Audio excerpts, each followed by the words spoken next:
Picture this, a world operating just beneath the surface of everyday life, a hidden society with its own rules, its own justice, and its own legends. For decades, the American Mafia carved out a shadow empire built on secrecy, loyalty, and fear. But behind the grim headlines and sensational trials lies a trove of stories so strange, so utterly bizarre, they almost defy belief.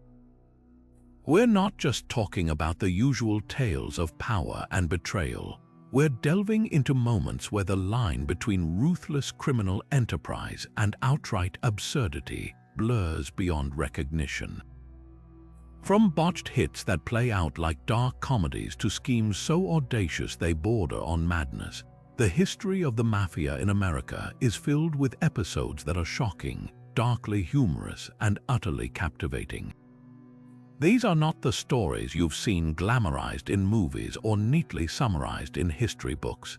This is the underbelly of the underworld, where human ambition, greed, and sometimes sheer incompetence created moments so surreal they feel pulled from fiction.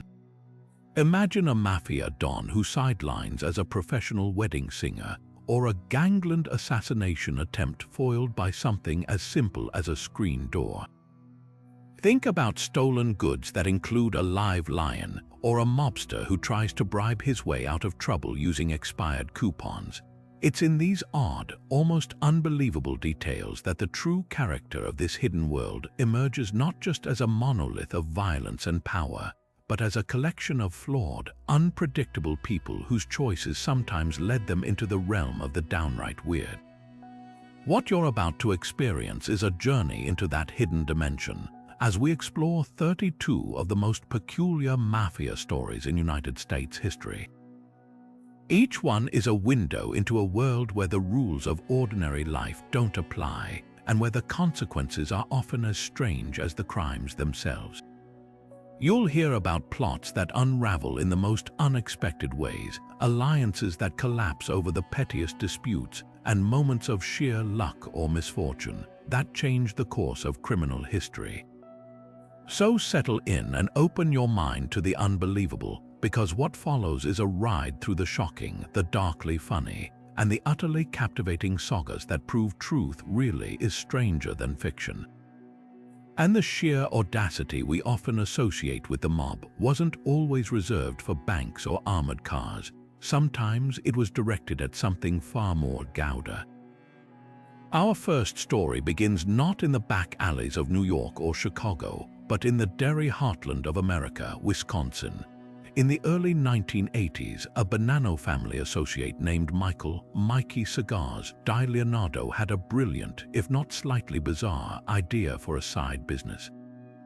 He wasn't dealing in cigarettes or illegal gambling. He was dealing in gourmet cheese. Specifically, he planned to import high-end, aged Italian cheese like Parmigiano Reggiano and sell it to upscale restaurants and gourmet shops in New York City. There was just one small problem with his business plan. Authentic Italian cheese was incredibly expensive to import legally. So Mikey Cigars decided to cut out the middleman, the distributor, and the entire concept of paying for his inventory. He simply arranged to have it stolen. He put together a crew and pinpointed the perfect target, a massive, seemingly secure warehouse in Marshfield, Wisconsin, operated by the Stella Cheese Company, which was stocked to the rafters with precisely the kind of premium product his clientele demanded. This wasn't some small-time shoplifting operation. This was a military-style raid on a fortress of fromage. The crew, using inside information, hit the warehouse not once but twice. They backed up a tractor trailer, disabled the security systems, and in 2 separate heists, made off with over $500,000 worth of prime cheese. We're talking about tens of thousands of pounds of cheese, an entire truckload of mozzarella, provolone, and parmesan, all stolen in the dead of night. The operation was shockingly successful and, for a while, incredibly profitable. Mikey Cigars had a ready-made distribution network through other mob-connected businesses, and the cheese was sold at a steep discount, making everyone involved a nice, illicit profit. The heist was so brazen and so bizarre that when local Wisconsin law enforcement first started investigating, they were utterly baffled. Who would possibly need to steal that much cheese? It seemed completely ridiculous. The case went cold for months until a break finally came from an unexpected place, New York City. Investigators with the Organized Crime Task Force, who were wiretapping Bonanno family members for entirely different reasons, started hearing these strange, cryptic conversations full of cheese-related code words. They overheard discussions about the provolone deal and moving the mozzarella. At first, they thought it was just more code, perhaps for drugs or money. But as the conversations continued, the truth became clear. These hardened New York mafiosi were genuinely, seriously talking about cheese. The wiretaps eventually provided enough evidence to connect the dots all the way back to Wisconsin, leading to a series of arrests that finally solved the case. The Great Cheese Heist stands as one of the most delightfully odd capers in mafia history, a perfect example of how the mob's entrepreneurial spirit could turn absolutely anything, even dairy, into a criminal enterprise. But if you think swapping cheese for government secrets sounds like a leap, wait until you hear about the hitman who was on the federal payroll.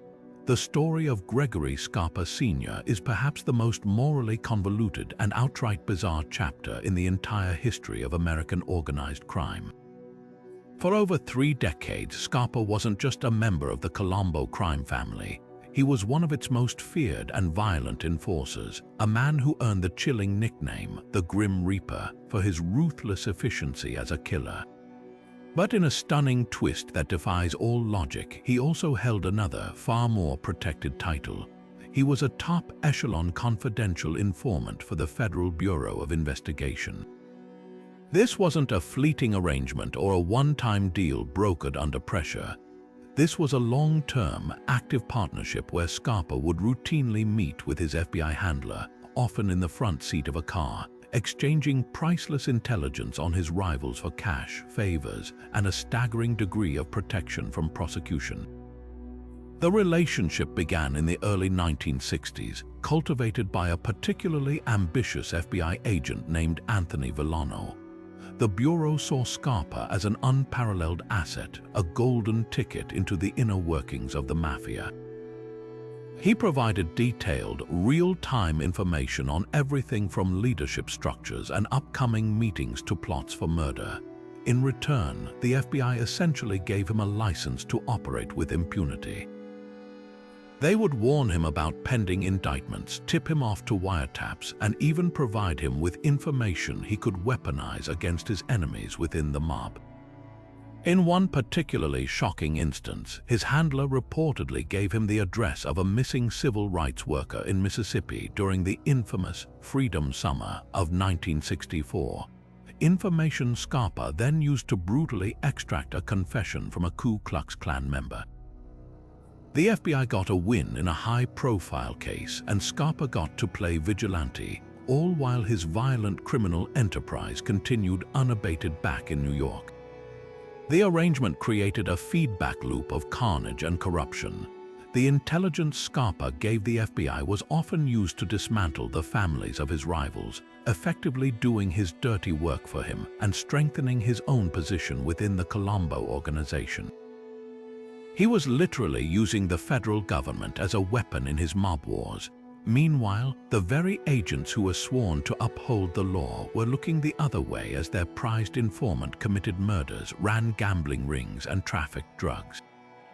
They weren't just tolerating his crimes, they were actively enabling them, creating a monster they felt they alone could control. The sheer cognitive dissonance is staggering. This was a man who would calmly discuss the details of a mob hit with his handler one day, and then go out and execute that same hit the next, all while remaining on the FBI's payroll. This double life didn't just blur the line between cop and criminal. It completely erased it, creating a moral and legal quagmire that would eventually explode into public view during the turbulent Colombo family war of the 1990s, revealing a truth far stranger than any fiction.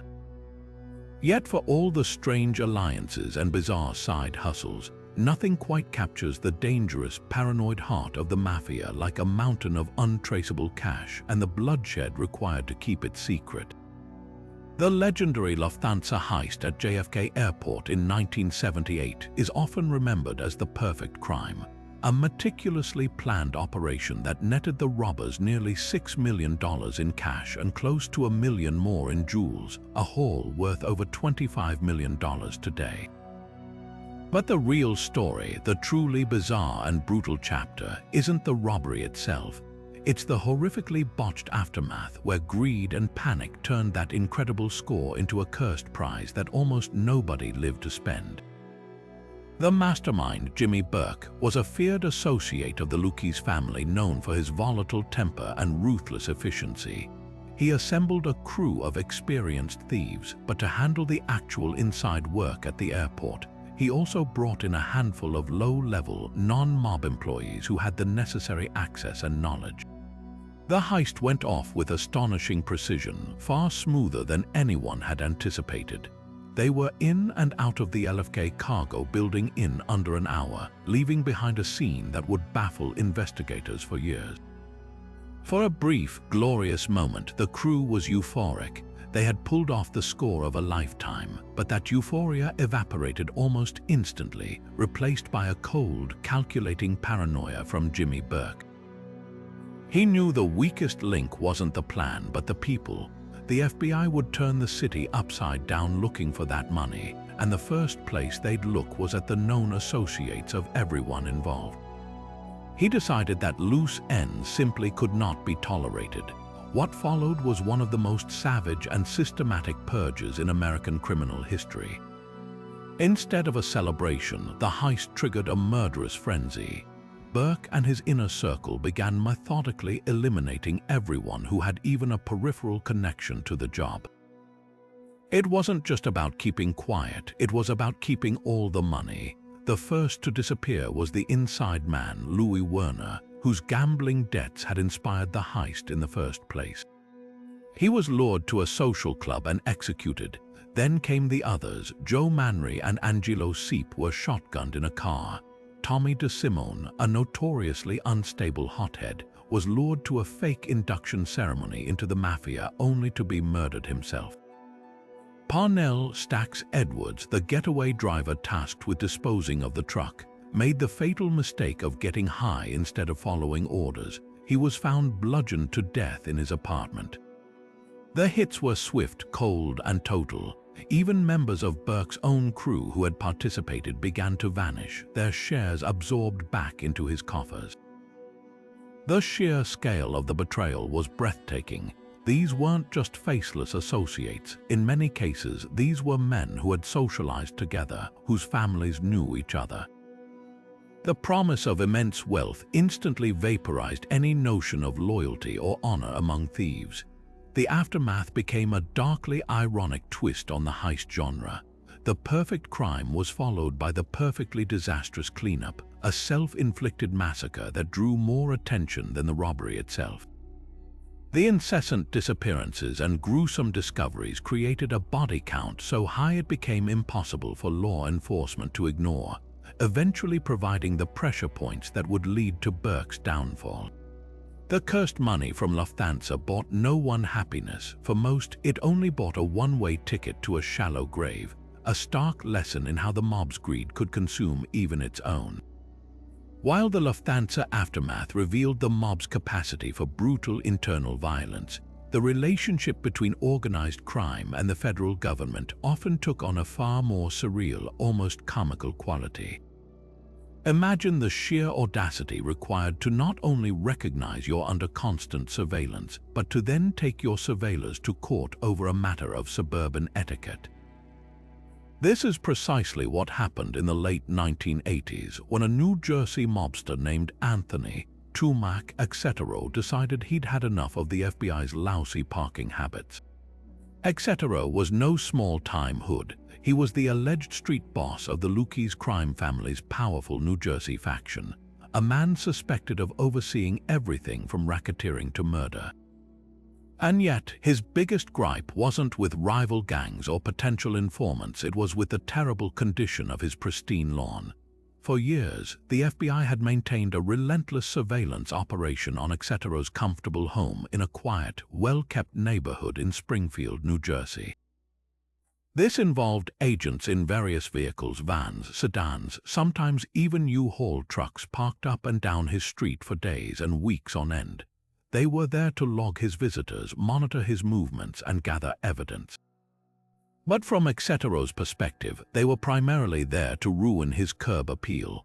The constant idling of engines killed patches of his grass, the repeated parking in the same spots tore up the turf, and the sheer presence of these ominous, nondescript vehicles created an eyesore that he felt was driving down the value of not just his property, but the entire neighborhood.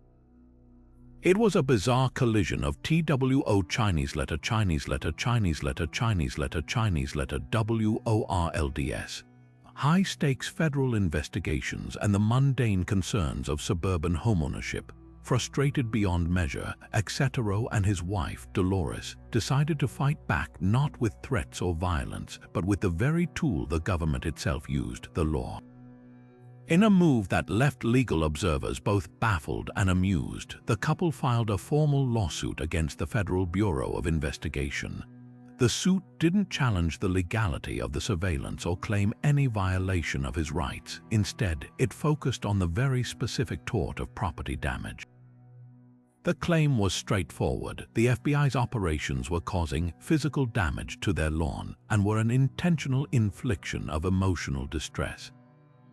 They sought financial compensation for the cost of sodding and reseeding the damaged grass, arguing that the government had a responsibility to not destroy private property, even in the pursuit of justice. The lawsuit was, by any measure, a spectacular piece of legal theater. It forced federal attorneys to actually respond to complaints about lawn care in official court filings. For a brief moment, the terrifying image of the American mafia was replaced by that of a frustrated homeowner angrily pointing at tire ruts in his grass. While the case was ultimately dismissed, the judge ruling that the government was immune from such lawsuits when acting within its official duties, it achieved a kind of symbolic victory. It highlighted the absurdity of the situation from both sides and showcased the peculiar, almost petty frustrations that could plague even a high-ranking mobster. In his own strange way, Anthony Exetero had used the system to deliver a message to his pursuers. Even a life of crime has its limits, and you have no right to ruin the azaleas. But the mob's entrepreneurial spirit wasn't limited to cheese or lawsuits. It often veered into the downright dangerous, especially when it saw an opportunity to exploit human vulnerability. Enter the bizarre and frankly reckless story of the Gambino family's foray into the world of weight loss. In the late 1980s, at the very height of John Gotti's flamboyant reign as the Dapper Don, the family decided to diversify its portfolio. Alongside their traditional operations of loan sharking and labor racketeering, they became unlikely pioneers in the health and wellness industry, backing a controversial and ultimately fraudulent diet pill called FibreTrim. The product itself was the brainchild of a charismatic but shady entrepreneur named Edward Smith, who had founded a company called Omni Pharmaceutical. His pitch was simple and seductive. FibreTrim was an all-natural, fiber-based pill that would supposedly expand in the user's stomach, creating a feeling of fullness and curbing the appetite. It was a concept perfectly tailored to the era's endless quest for a quick and easy weight loss solution. Smith, however, lacked the capital and, more importantly, the muscle to achieve nationwide distribution and crush his competitors. That's where the Gambinos came in. They didn't just provide a loan, they became active, intimidating partners. Through a series of middlemen and front companies, the family invested millions of dollars into Omni Pharmaceutical, effectively bankrolling a massive advertising blitz that saturated television airwaves with infomercials featuring satisfied customers and dubious scientific claims. The mob's involvement, however, went far beyond mere financing. This was a classic racketeering operation dressed up in a lab coat.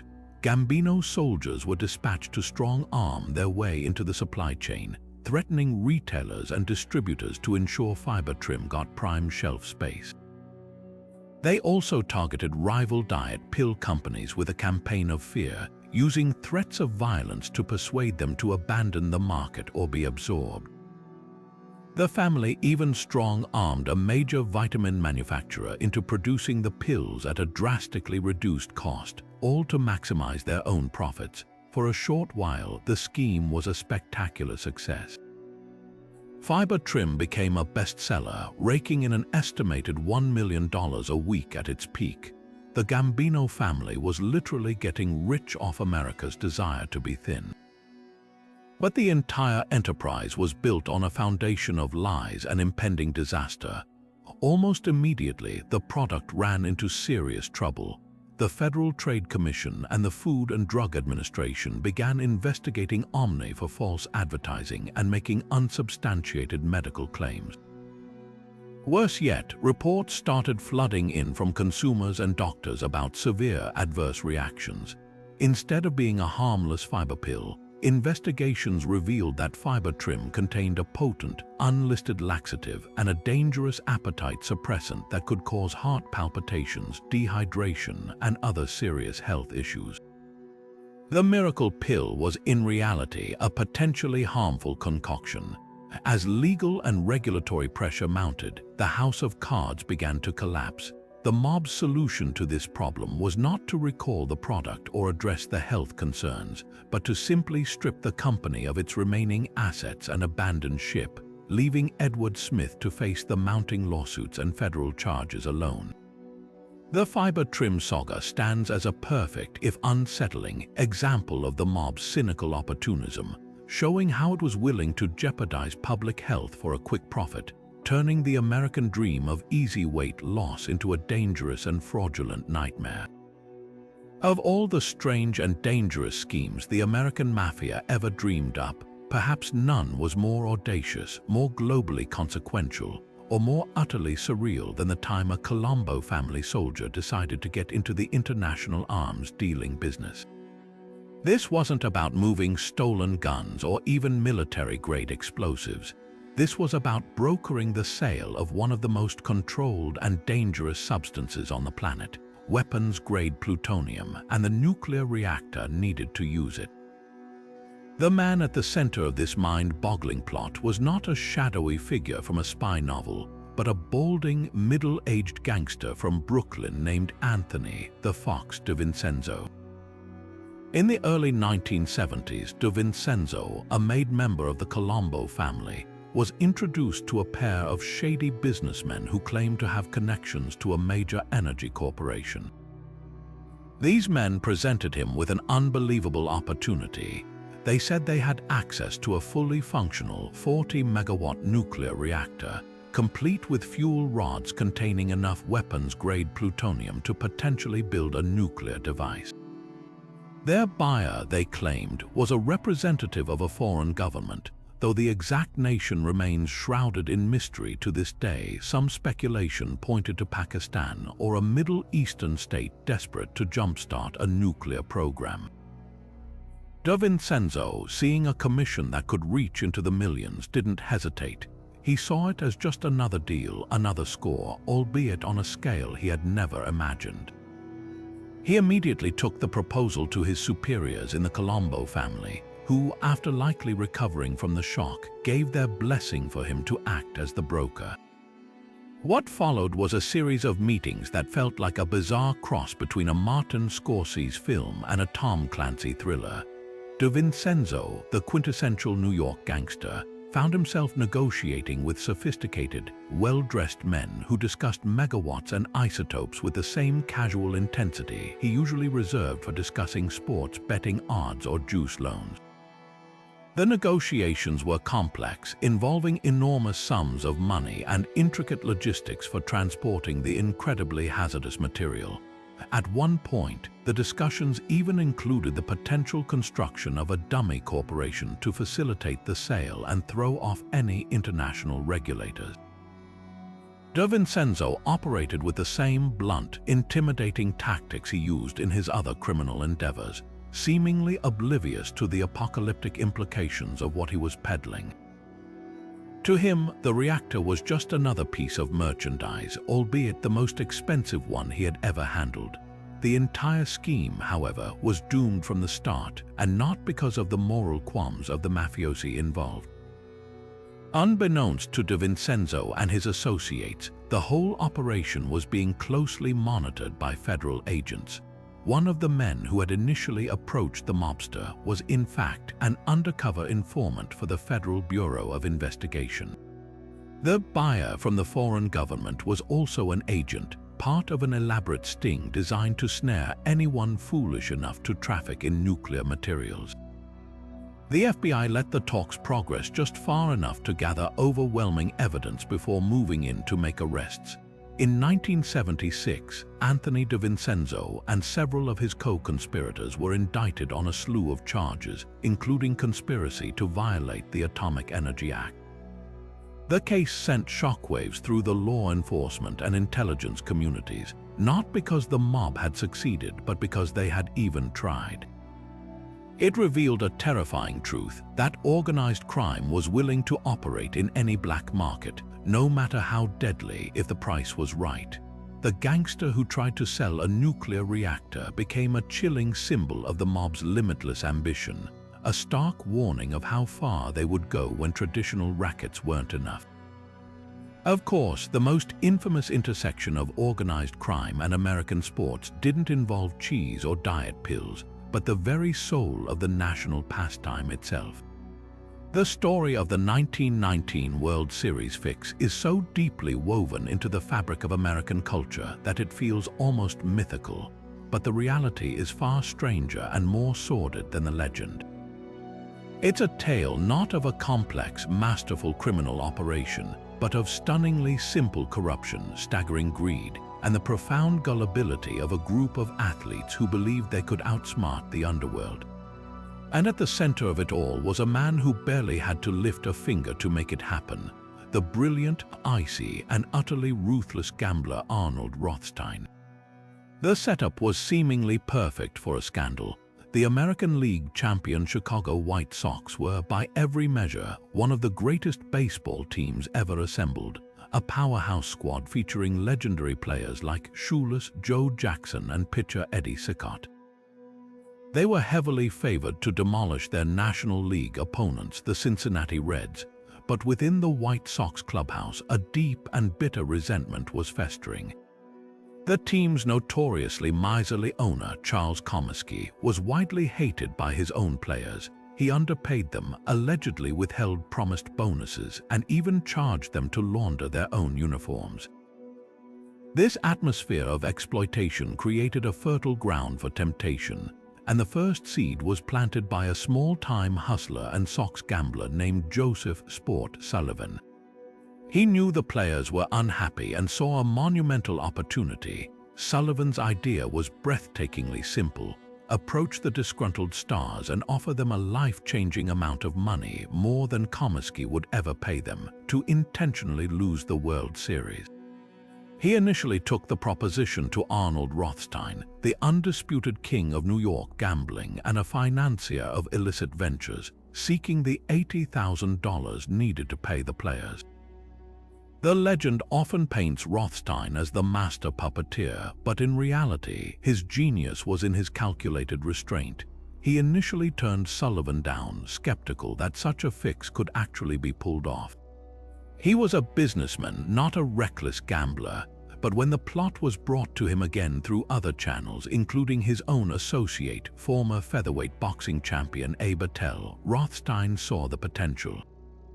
He agreed to bankroll the operation, but with a critical caveat: he would remain at a careful, insulated distance, letting the eager middlemen take all the direct risks. The actual execution of the fix was almost comically clumsy, a stark contrast to the smooth, efficient operations we often associate with the mob. The players, initially led by first baseman Chick Gondi and pitcher Eddie Cicotte, agreed to the plan. Cicotte's demand for his $10,000 share up front became the signal. He would hit the first Reds batter he faced to show the fix was on. The flow of money from Rothstein, however, was erratic and controlled through a chain of untrustworthy intermediaries. Abe Attell and another Rothstein associate, Sleepy Bill Burns, began collecting huge sums from other gamblers who had gotten wind of the scheme and wanted to bet on the Reds, promising them inside information. This created a tangled web of competing interests and double crosses before a single pitch was even thrown. When the series began, the chaos of the plot became immediately apparent. Some players, like Shoeless Joe Jackson, reportedly tried to back out or played well despite the agreement, while others made blatantly obvious errors. The White Sox lost the best-of-9 series 5-3, but the outcome was so suspicious that rumors began circulating almost instantly.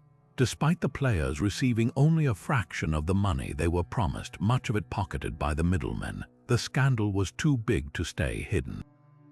A grand jury was convened the following year, and eventually 8 players, including Jackson and Sickott, were indicted and confessed to their roles in the fix. The most surreal moment came outside the courthouse when a young boy allegedly pleaded, "Say it ain't so, Joe," to a heartbroken Jackson, creating one of the most enduring and tragic lines in sports history. The fallout was catastrophic, but not for the man who made it all possible.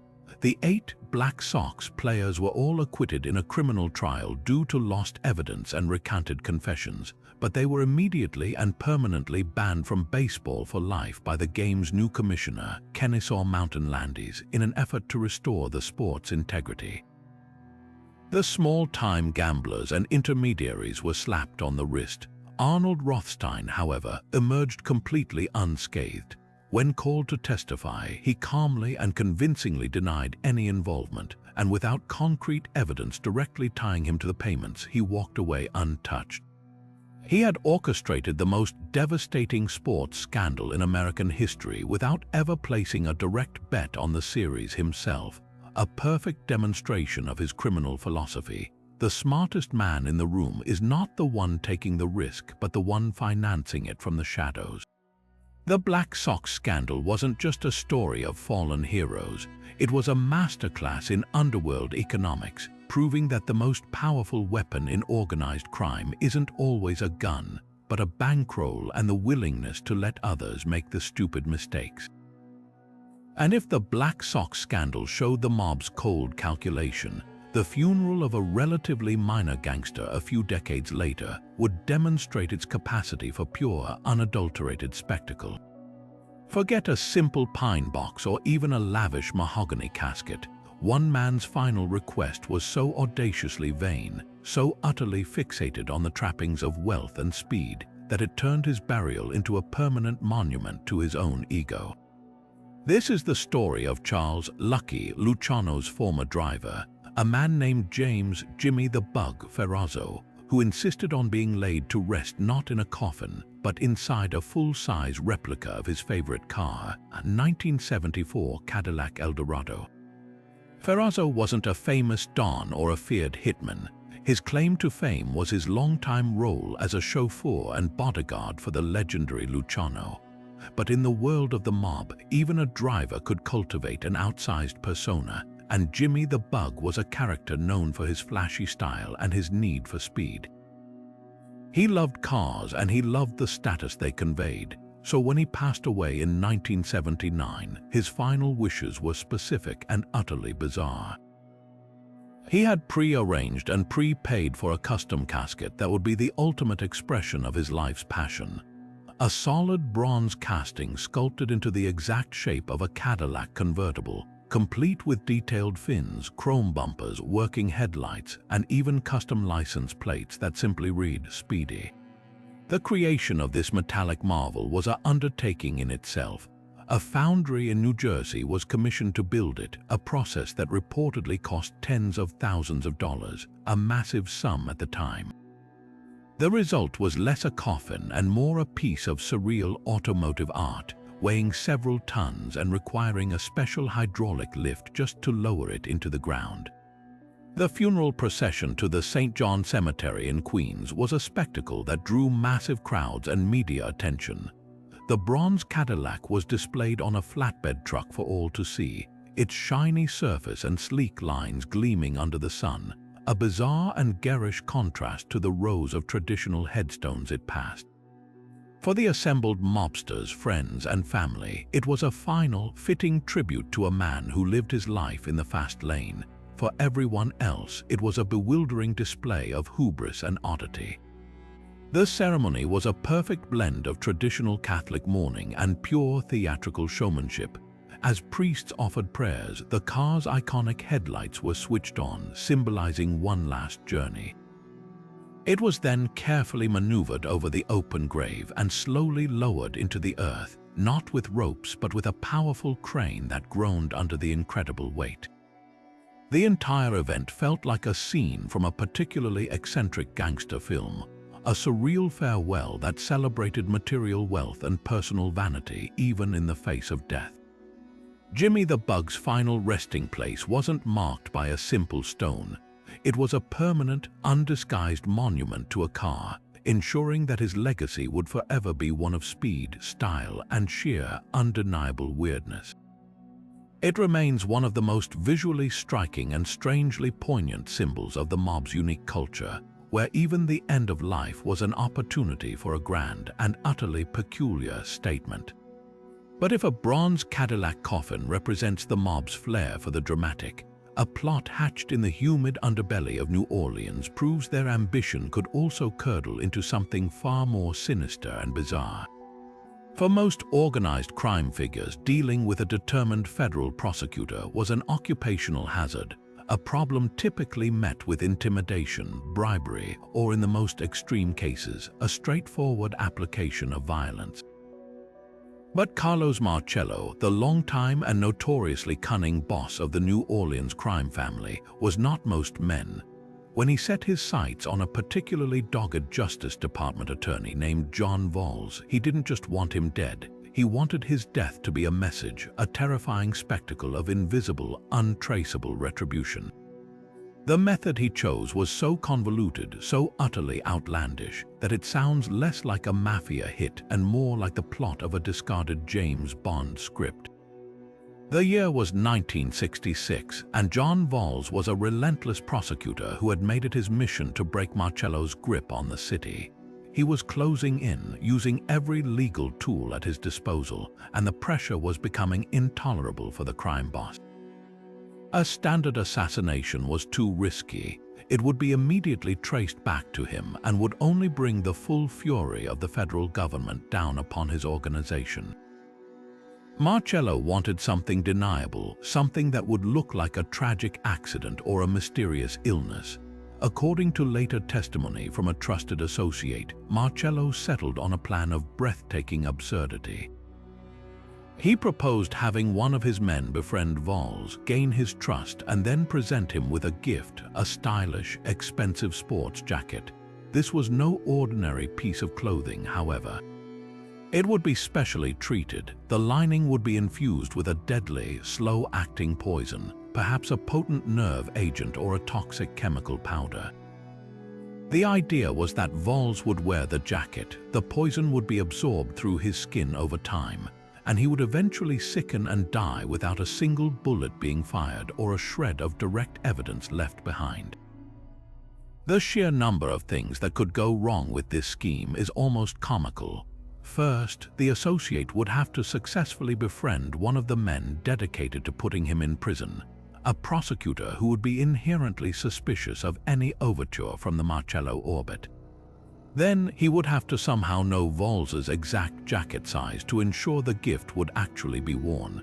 He would have to hope that Valls didn't immediately have the suspicious gift chemically analyzed, a standard precaution for someone in his position.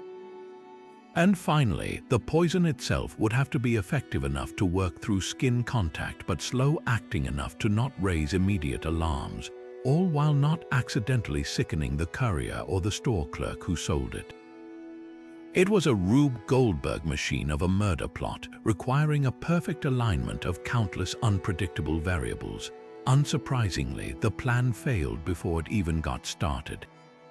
The associate tasked with carrying out the hit was reportedly so unnerved by the complexity and danger of the scheme that he never even attempted to make contact with Prosecutor Valls. The poisoned jacket remained a theoretical weapon, a bizarre footnote in the annals of criminal history. The plot was eventually revealed years later during congressional hearings on organized crime, painting a picture of Carlos Marcello not just as a ruthless gangster, but as a man capable of genuinely surreal criminal creativity. It stands as a testament to the paranoid and grandiose thinking that could sometimes infect the highest levels of the underworld, where the desire for the perfect, untraceable crime could lead to plans so elaborate and impractical that they collapse under their own ridiculous weight. For John Valls, it was a threat he never even knew existed, a danger that evaporated not because of good police work, but because the plan itself was simply too stupid to work.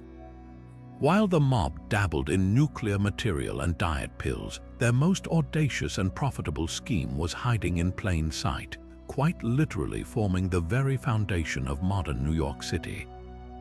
For decades, the skyline of Manhattan, that iconic symbol of American capitalism and ambition, was built not on free market competition, but on a ruthlessly enforced mob monopoly.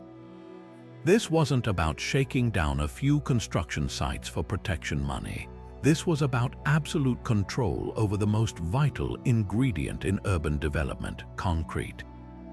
The five families didn't just infiltrate the industry, they became the industry, operating through a shadowy, highly effective cartel known as the Concrete Club. The scheme was brilliantly simple in its design and brutal in its execution. The key was controlling the ready-mix concrete, the wet slurry that must be poured within a very short time window after leaving the plant. Any significant delay and it hardens in the truck, becoming worthless. The mob, led by the powerful Gambino and Genovese families, understood this vulnerability perfectly. They consolidated control over every major concrete supplier and the Teamsters Union local that drove the trucks.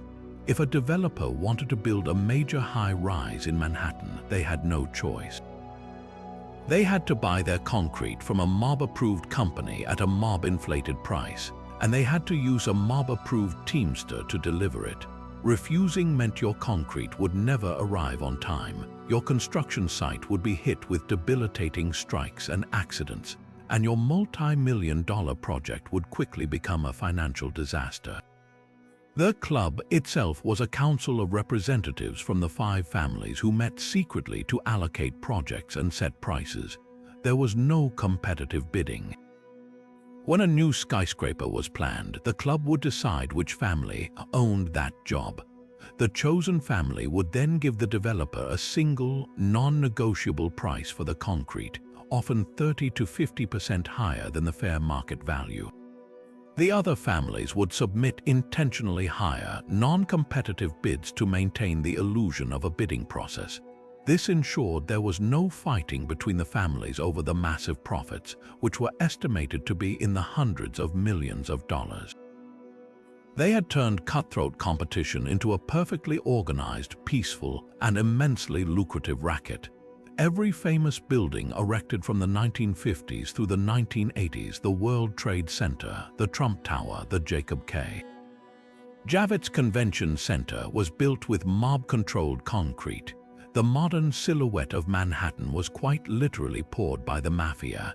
The enforcement of this cartel was predictably ruthless. When an outsider tried to break their stranglehold, the consequences were severe.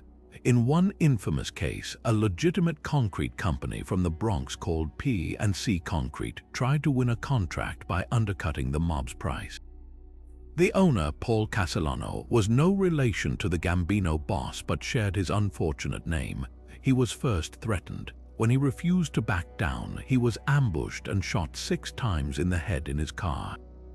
The message was received. The system operated with such smooth efficiency that many developers, while frustrated by the inflated costs, actually preferred it. The mob guaranteed labor peace and reliable delivery. They solved problems even if they were the ones creating them. This corrupt symbiosis allowed the Concrete Club to operate with impunity for years. Its existence an open secret in New York construction circles, but nearly impossible for law enforcement to prove. The cartel's downfall finally began in the late 1980s, not through traditional police work, but through the relentless efforts of the Organized Crime Task Force and the RICO statute.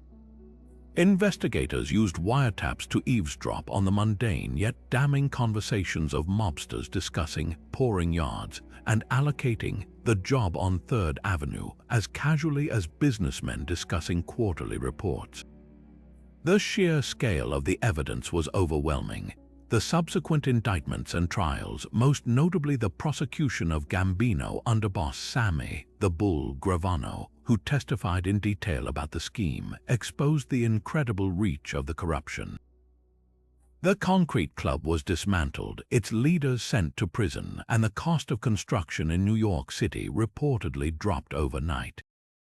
It was a stunning revelation that the most iconic symbol of American economic might was built on a foundation of organized crime, a bizarre and lasting monument to the mob's unique talent for turning something as solid as concrete into a vehicle for breathtaking fraud.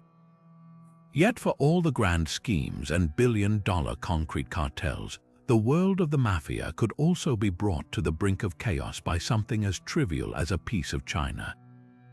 The simmering resentment that led to the brazen assassination of Gambino family boss Paul Castellano in 1985 wasn't sparked by a massive betrayal or a failed drug deal, but by a moment of perceived disrespect so petty it almost defies belief: the breaking of a single plate at a mob dinner.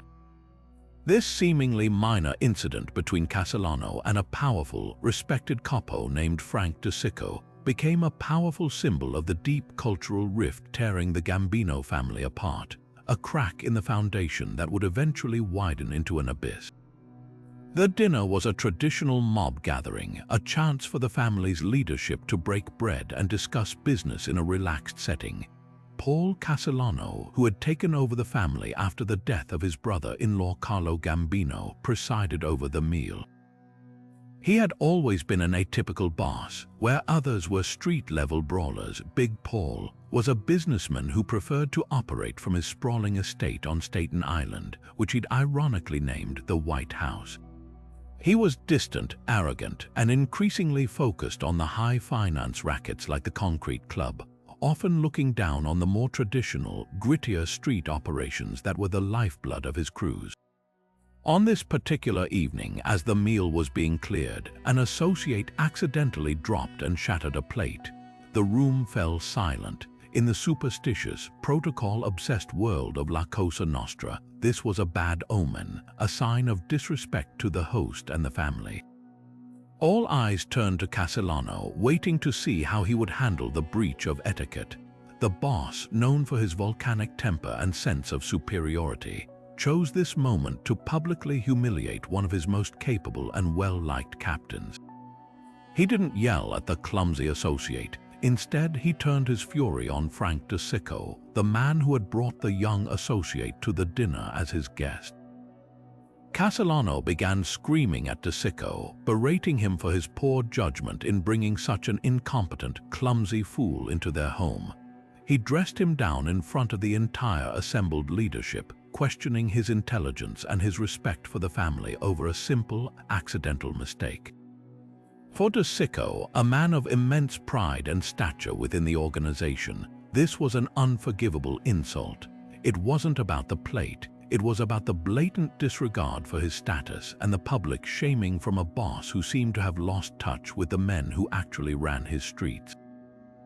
That single moment crystallized all the growing frustrations within the Gambino ranks.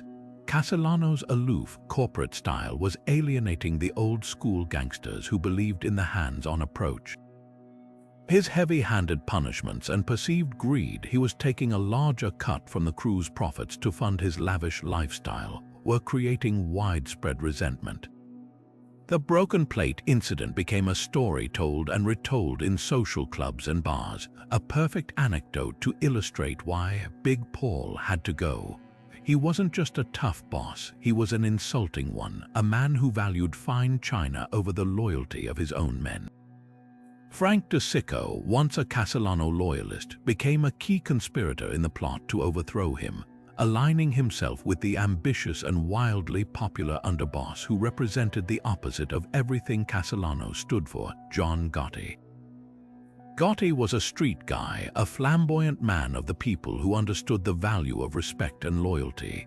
The insult to De Sicco was a gift to Gotti's rebellion, providing him with a powerful and well-connected ally on the inside. When the hit was finally ordered, it was Frank De Sicco himself who helped plan the meticulous details, choosing the time and place. Outside Sparks Steakhouse in Midtown Manhattan on a busy December evening. He was the one who assured Gotti that Castellano would be there, luring him to his death. The assassination was carried out with brutal efficiency, a hit so public it was designed to send a shockwave through the entire underworld. Paul Castellano was shot multiple times beside his car, his body left bleeding on the sidewalk as Christmas shoppers scrambled for cover. In a final, ironic twist, Frank De Sicco's role in the plot would later cost him his own life. He was assassinated just a few months later by a bomb planted in his car, likely in retaliation by the remaining Castellano loyalists. The chain of events that reshaped the entire American mafia had begun not with a power grab over territory, but with the shattering of a dish and the shattering of one man's pride, proving that in the high-stakes world of organized crime, even the smallest crack could bring down a king. While the mob was pouring the foundations of skyscrapers, a completely different kind of American institution was creating a windfall for organized crime. One that played out not in back alleys but in living rooms across the country. In the spring of 1980, the entire nation was gripped by a single, burning question: who shot J.R.? The season-ending cliffhanger of the wildly popular television drama Dallas had become a genuine cultural phenomenon, and the mob, ever the opportunist, saw a golden and utterly bizarre opportunity. Across the country, bookmaking operations, nearly all of them controlled by various crime families, began taking millions of dollars in bets on the identity of the mysterious assailant. It was a perfect storm for illicit gambling. The show's producers had gone to incredible lengths to keep the secret, filming multiple alternate endings and having the cast sign ironclad confidentiality agreements. This created a massive information vacuum, and the American public's desire to speculate and predict filled it instantly. The mob's extensive, already existing sports betting networks were perfectly positioned to capitalize on this mania. They simply added a new line to their betting sheets, right alongside the baseball odds and horse racing futures. The names of nearly every major character were given odds. Was it J.R.'s long-suffering wife, Sue Ellen, his scheming mistress, Kristen, his bitter business rival, Cliff Barnes? The odds shifted with the rumors, and money poured in from every corner of the country. For the mafia bookies, it was an unprecedented and almost comically easy score. This was a fixed event in the truest sense of the word. The outcome was already determined on a film lot in California, completely immune to the unpredictability of athletes or racehorses. The only unknown was whether their informants in the entertainment industry could uncover the secret before the episode aired, giving them the ultimate insider advantage. They reportedly went to great lengths to try and bribe anyone with a connection to the show, from stagehands to network executives, hoping to get the jump on the public and adjust the odds to maximize their profit. The sheer volume of the betting was staggering, with some estimates suggesting the total handle nationwide reached well over $10 million when the episode finally aired that November, revealing J.R.'s sister-in-law and Mistress Kristen Shepard as the shooter. It was one of the most watched television events in history. For the mob, it was payday. They had successfully manipulated the odds based on the flood of public money and whatever whispers they had managed to collect. The result was a monumental payout to the relatively few people who had bet on Kristen, but an even more monumental pile of cash kept by the houses from everyone who had bet wrong. It was a bizarre cultural moment where high-stakes organized crime momentarily merged with mainstream pop culture, proving the mob's knack for finding profit in the most unexpected places. They had turned a prime-time soap opera into one of the largest single gambling events of the year, a testament to their flexible, entrepreneurial spirit and their deep understanding that where there's hype, there's always money to be made. Even in the cutthroat world of organized crime, where betrayal was a common currency, some acts of treachery were considered almost unthinkable. Testifying against the government was one thing, but turning on your own blood was a transgression that existed in a category of its own. This is what makes the story of Salvatore "Sammy the Bull" Gravano so uniquely chilling and bizarre. His decision to become the highest-ranking member of the mafia to ever break the sacred oath of omertà was shocking enough, but the specific details of his cooperation revealed a level of cold, pragmatic calculation that truly defied belief. To save himself, he didn't just give up his friends and his boss. He provided the testimony that would send his own brother-in-law to prison for the rest of his life. Gravano's transformation from the Gambino family's underboss into its most devastating informant was born from pure, unadulterated self-preservation. He and John Gotti were facing a seemingly airtight racketeering case built on overwhelming evidence, including damning wiretap recordings.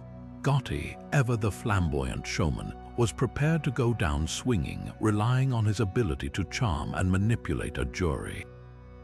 But Gravano, the pragmatic street killer, saw the writing on the wall. He knew the evidence was insurmountable and that a conviction meant dying in prison.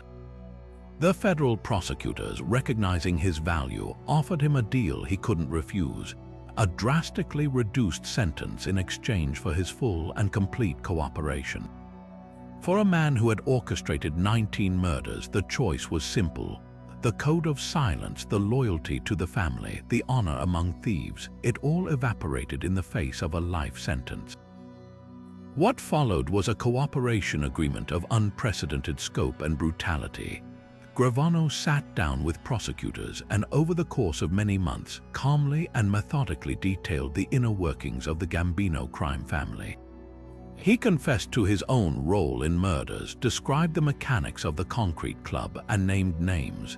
But the true test of his commitment, the moment that showcased his complete transformation into an instrument of the state, came when he was asked about his brother-in-law, Edward Garofalo. Garofalo was a Gambino associate, a man Gravano had known for years and who was married to his wife's sister. He was family in the most literal sense. In 1990, Garofalo had been involved in the murder of a Staten Island jeweler who was suspected of being an informant. Gravano not only admitted his own knowledge of the plot, but provided the crucial testimony that directly implicated his brother-in-law in the killing. The courtroom scene was surreal. Here was Sammy the Bull, once one of the most feared men in New York, now sitting in the witness box wearing a suit provided by the government, speaking in a flat, matter-of-fact tone about how his own relative had participated in a murder. There was no visible emotion, no hesitation, no apparent remorse. He was simply fulfilling his end of the bargain, and if that meant sacrificing a member of his own extended family to the mercy of the judicial system, then so be it. It was a stunning demonstration of the mob's own twisted ethos taken to its absolute logical conclusion. Everyone is expendable. For Gravano, the bonds of blood were no match for the overwhelming desire for personal freedom. His testimony was devastatingly effective. Edward Garofalo was convicted of murder and sentenced to life in prison without the possibility of parole, a fate that Gravano himself had narrowly escaped. This act created a rift that could never be healed, tearing his actual family apart. His wife, Deborah, stood by him, but the rest of her family was understandably horrified. He had condemned their brother and her sister's husband to die behind bars. The psychological calculus behind Gravano's decision is what makes this story so uniquely strange in the annals of mafia turncoats. Other informants had given up friends and superiors, but to so coolly offer up your own brother-in-law as a sacrificial lamb to prove your value to the prosecution was a level of detachment that few could comprehend. It was the ultimate betrayal, not just of a criminal organization, but of the very concept of family that the mafia claimed to hold so dear. In the end, Sammy the Bull's story is the purest example of the brutal survival instinct that underpinned the entire world of organized crime, revealing a haunting truth that when a man's back is against the wall, no loyalty, not even to his own blood, is truly sacred. And in a twist that feels pulled directly from a spy thriller, the American mafia once found itself recruited for a mission of international intrigue, not by a rival family, but by the highest echelons of the United States government itself. The target was Fidel Castro, the communist leader of Cuba, whose revolution had not only nationalized American-owned businesses, but had also shut down the mob's incredibly lucrative casino and hotel empire in Havana, a playground that had generated millions in untaxed revenue. The recruiter was the Central Intelligence Agency, an organization so desperate to eliminate Castro that it was willing to make a deal with the very devil it was sworn to combat. This unholy alliance between spies and gangsters led to a series of assassination plots so outlandish, so utterly ridiculous in their conception, that they read like a satirical comedy of errors. The partnership was brokered in the early 1960s, born from a shared and exceedingly powerful desire to see Castro dead. The CIA, under President Eisenhower and later John F. Kennedy, was exploring every possible avenue to remove the Cuban leader, from military invasion to covert sabotage. One idea, proposed by a CIA official named Sheffield Edwards, was to utilize the mob's unique skill set. The theory was simple: who better to carry out a quiet, deniable murder than professional killers who already had a financial motive and extensive experience in making people disappear. The CIA made contact through a series of intermediaries, eventually reaching two of the most connected figures in the underworld: Chicago boss Sam Giancana and Los Angeles-based mobster Johnny Rosselli, a smooth operator with strong ties to the Vegas casino scene. The initial meetings were cloaked in layers of secrecy and mutual suspicion. The mobsters were initially convinced it was an elaborate sting operation. Why would the U.S. government possibly want to work with them? But as the talks progressed and the reality of the offer set in, they saw an incredible opportunity. Not only could they potentially get their lucrative Cuban operations back, but they could also gain an immense amount of leverage over the federal government. Imagine the power of being able to say you once did a favor for the CIA. They agreed to help, and what followed was a catalog of failed attempts that drifted from the sinister into the realm of pure farce. The CIA's Technical Operations Division, a sort of Q branch for the clandestine services, began devising a series of increasingly bizarre methods to deliver death to Castro. They brainstormed a scheme to dust his favorite diving suit with a potent fungus and contaminate the breathing apparatus with tubercle bacilli, hoping he would contract a fatal skin disease after a swim. They developed a poison so potent that it was undetectable and designed to cause immediate, catastrophic bodily failure. The challenge was getting it into Castro's food or drink. This is where the mob's foot soldiers were supposed to come in, bribing restaurant staff or other insiders to do the deed. One plan involved gifting Castro a contaminated wetsuit, another sought to poison a box of his favorite cigars. The most famously absurd idea involved planting an exotic, brightly colored exploding seashell on the seafloor where Castro frequently went skin diving, hoping his curiosity would get the better of him. The man often tasked with executing these plans was Johnny Rosselli, who would travel to Miami and Cuba to try and activate the plots using his network of contacts. But every single attempt fizzled out due to a combination of incompetence, bad luck, and Castro's formidable security detail. The poison pills meant for Castro's food were never administered. They were once even lost behind a radiator in a hotel room and had to be retrieved. The mobsters on the ground, while skilled at killing rivals in back alleys, were utterly out of their depth in the world of international espionage and counterintelligence. The entire operation was a comedy of errors, a series of near misses and botched deliveries that ultimately amounted to nothing. For the mobsters involved, the partnership eventually turned sour.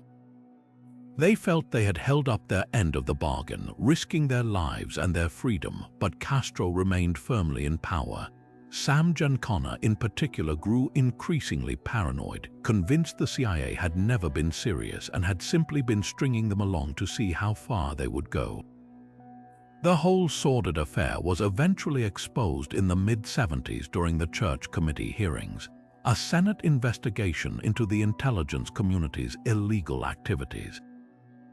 The revelation that the US government had conspired with organized crime to assassinate a foreign leader was a profound shock to the nation, a stark demonstration of how the Cold War's moral compromises had led agencies like the CIA into the darkest and most absurd of alliances. It remains one of the strangest and most ill-conceived chapters in the history of both organizations, a period when America's premier intelligence agency decided that the best people to handle a delicate matter of foreign policy were the same ones who usually specialized in loan sharking and fixing horse races. While the CIA was dreaming up exploding seashells for Fidel Castro, a far less glamorous but infinitely more successful vanishing act was being orchestrated by a man with a much simpler goal, just staying out of prison. This is the story of a low-level Bonanno family associate named Robert Kudak, a man who managed to pull off one of the cleanest, most convincing disappearances in American criminal history, not through witness protection, but through his own sheer nerve and a perfectly staged canoeing accident.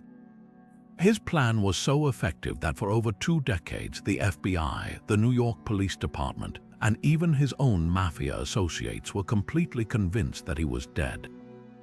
Kudak's life in the underworld was decidedly unspectacular. He wasn't a feared hitman or a master schemer. He was a hustler, a guy who dealt in stolen goods and ran small-time gambling operations under the protection of the Bonanno family. But in the early 1980s, his luck ran out. He was arrested and facing a significant federal indictment that promised to put him behind bars for years. The evidence against him was strong, and the prospect of a long prison sentence filled him with a sense of dread. Rather than face the music or consider flipping as an informant, Kudak decided on a third, far more dramatic option. He would simply cease to exist. He began meticulously planning his own death, understanding that it had to be believable enough to fool both law enforcement and the notoriously suspicious members of his own crime family. He chose his setting with care, the frigid, unpredictable waters of the Salmon River in upstate New York. In May of 1985, Kudak and a friend went on a canoeing trip. According to the official story he'd set in motion, their canoe overturned in the rough currents, throwing both men into the icy water. The friend managed to make it to shore and raise the alarm, but Kudak, he claimed, was swept away by the powerful rapids and never seen again. What followed was a massive, multi-day search and rescue operation. Police, park rangers, and volunteers combed the river and its banks, but no body was ever recovered. This, of course, was all part of the plan. A body would have required dental records or DNA confirmation, which would have immediately exposed his ruse. The lack of a corpse, while unusual, was not unheard of in such treacherous waters, and it allowed just enough doubt to solidify the narrative of a tragic accident. The FBI was suspicious. They always are when a person under indictment suddenly dies, but without any evidence to the contrary. They had no choice but to officially close their case and declare Robert Kudak deceased. With the world believing he was dead, Kudak began his new life. He migrated north, far from the familiar streets of New York, and settled in the quiet, picturesque state of Vermont. He chose a completely new identity, becoming Robert Gordon, a name as plain and unassuming as the life he now intended to lead. And what did this former mafia associate turned ghost decide to do with his second chance? He opened a pizzeria, not just any pizzeria, but a small, unassuming restaurant that would eventually become a beloved local institution. He poured all of the hustle and street smarts he once used for crime into perfecting the art of pizza making. He developed his own recipes, cultivated a warm relationship with his customers, and became a fixture in his new community. To everyone who knew him, Bob Gordon was just a friendly, hardworking, slightly mysterious guy from New York who made a fantastic pie. He had successfully shed his old skin entirely, building a life of quiet respectability on a foundation of pure deception. For 23 years, he lived this double life in plain sight, a celebrated pizza chef with a secret past. His true identity might have remained hidden forever if not for a modern technological miracle and a routine check. In 2008, as part of a wider effort to locate missing persons and solve cold cases, law enforcement began running old fingerprints through an updated national digital database. An investigator decided to pull the prints from the Robert Kudak case file, more out of curiosity than any real suspicion, and run them one more time. To their absolute astonishment, the prints got a hit. They matched a man named Robert Gordon living in Vermont who had been fingerprinted for a minor liquor license application years earlier. The match was perfect and undeniable. The FBI descended on the small Vermont town surrounding the pizzeria and finally confronting the man they had believed to be dead for over 2 decades. He offered no resistance. The game was finally up. The most bizarre part of his capture was the reaction from his community, who were shocked to discover that their friendly neighborhood pizza maker was actually a former gangster who had faked his own death. He was extradited back to New York to finally face the charges he had run from, but his legend was already cemented.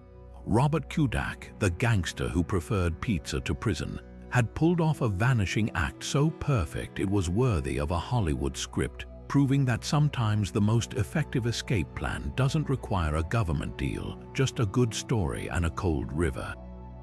While the mob was busy building skyscrapers and faking deaths, one of their most baffling heists targeted a piece of pure Hollywood magic, a theft so audacious and strange it seemed ripped from a surreal crime caper. In the early hours of August 28, 2005, a thief smashed through a display case at the Judy Garland Museum in Grand Rapids, Minnesota, the actress's hometown, and made off with one of the most iconic pieces of movie memorabilia in history. An authentic pair of the ruby slippers worn by Dorothy Gale in The Wizard of Oz. This wasn't just any pair of shoes, they were one of only 4 known to still exist out of the several pairs created for the 1939 film, and they were insured for a cool $1 million. But the true value was incalculable, representing a slice of American cultural heritage. The heist itself was brutally simple, almost amateurish in its execution, yet it left behind a mystery that would baffle investigators for over a decade. The initial suspects were the usual sorts: obsessive collectors, overzealous fans, or perhaps a lone thrill seeker. But as the years dragged on with no leads and no ransom demands, a more intriguing, darker theory began to emerge, one that pointed the finger squarely at the organized crime networks operating in the upper Midwest. Whispers and rumors started circulating in law enforcement circles that this was no random act of vandalism. Instead, it was believed to be a trophy theft, ordered by a high-level mobster with a taste for the unique and the iconic. The theory went that a local crime boss, seeking a singular status symbol that couldn't be bought, commissioned the brazen robbery. In the twisted logic of the underworld, what better demonstrates your power and reach than possessing a national treasure that every museum and collector in the world covets but can never have? The slippers weren't seen as an asset to be sold. Their value on the open market was zero because they were too famous to ever be fenced.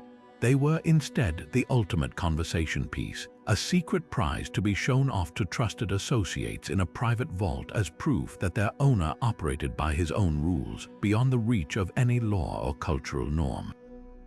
This wasn't about money, it was about ego, a perverse form of one-upmanship in a world obsessed with power and respect. For 12 long years, the case remained one of the most famous unsolved cultural property crimes in FBI history.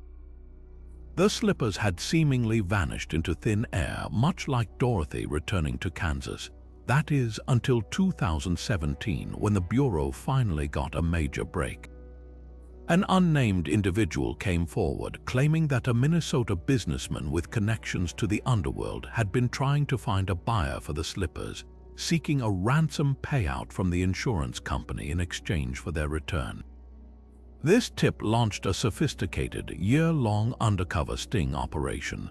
An FBI agent posing as a deep-pocketed collector from the West Coast with shady connections began negotiating with the middleman. The talks were tense and protracted, a delicate dance of building trust and establishing criminal credibility.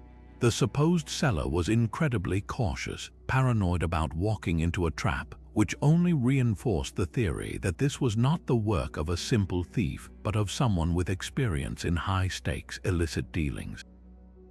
The sting was finally set to go down in the summer of 2018. The FBI arranged a meeting at a hotel in Minneapolis, where the agent would ostensibly exchange the ransom money set at a fraction of the insured value for the priceless slippers.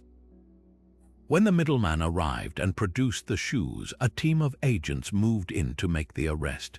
The recovery was a moment of triumph, but the story was far from over.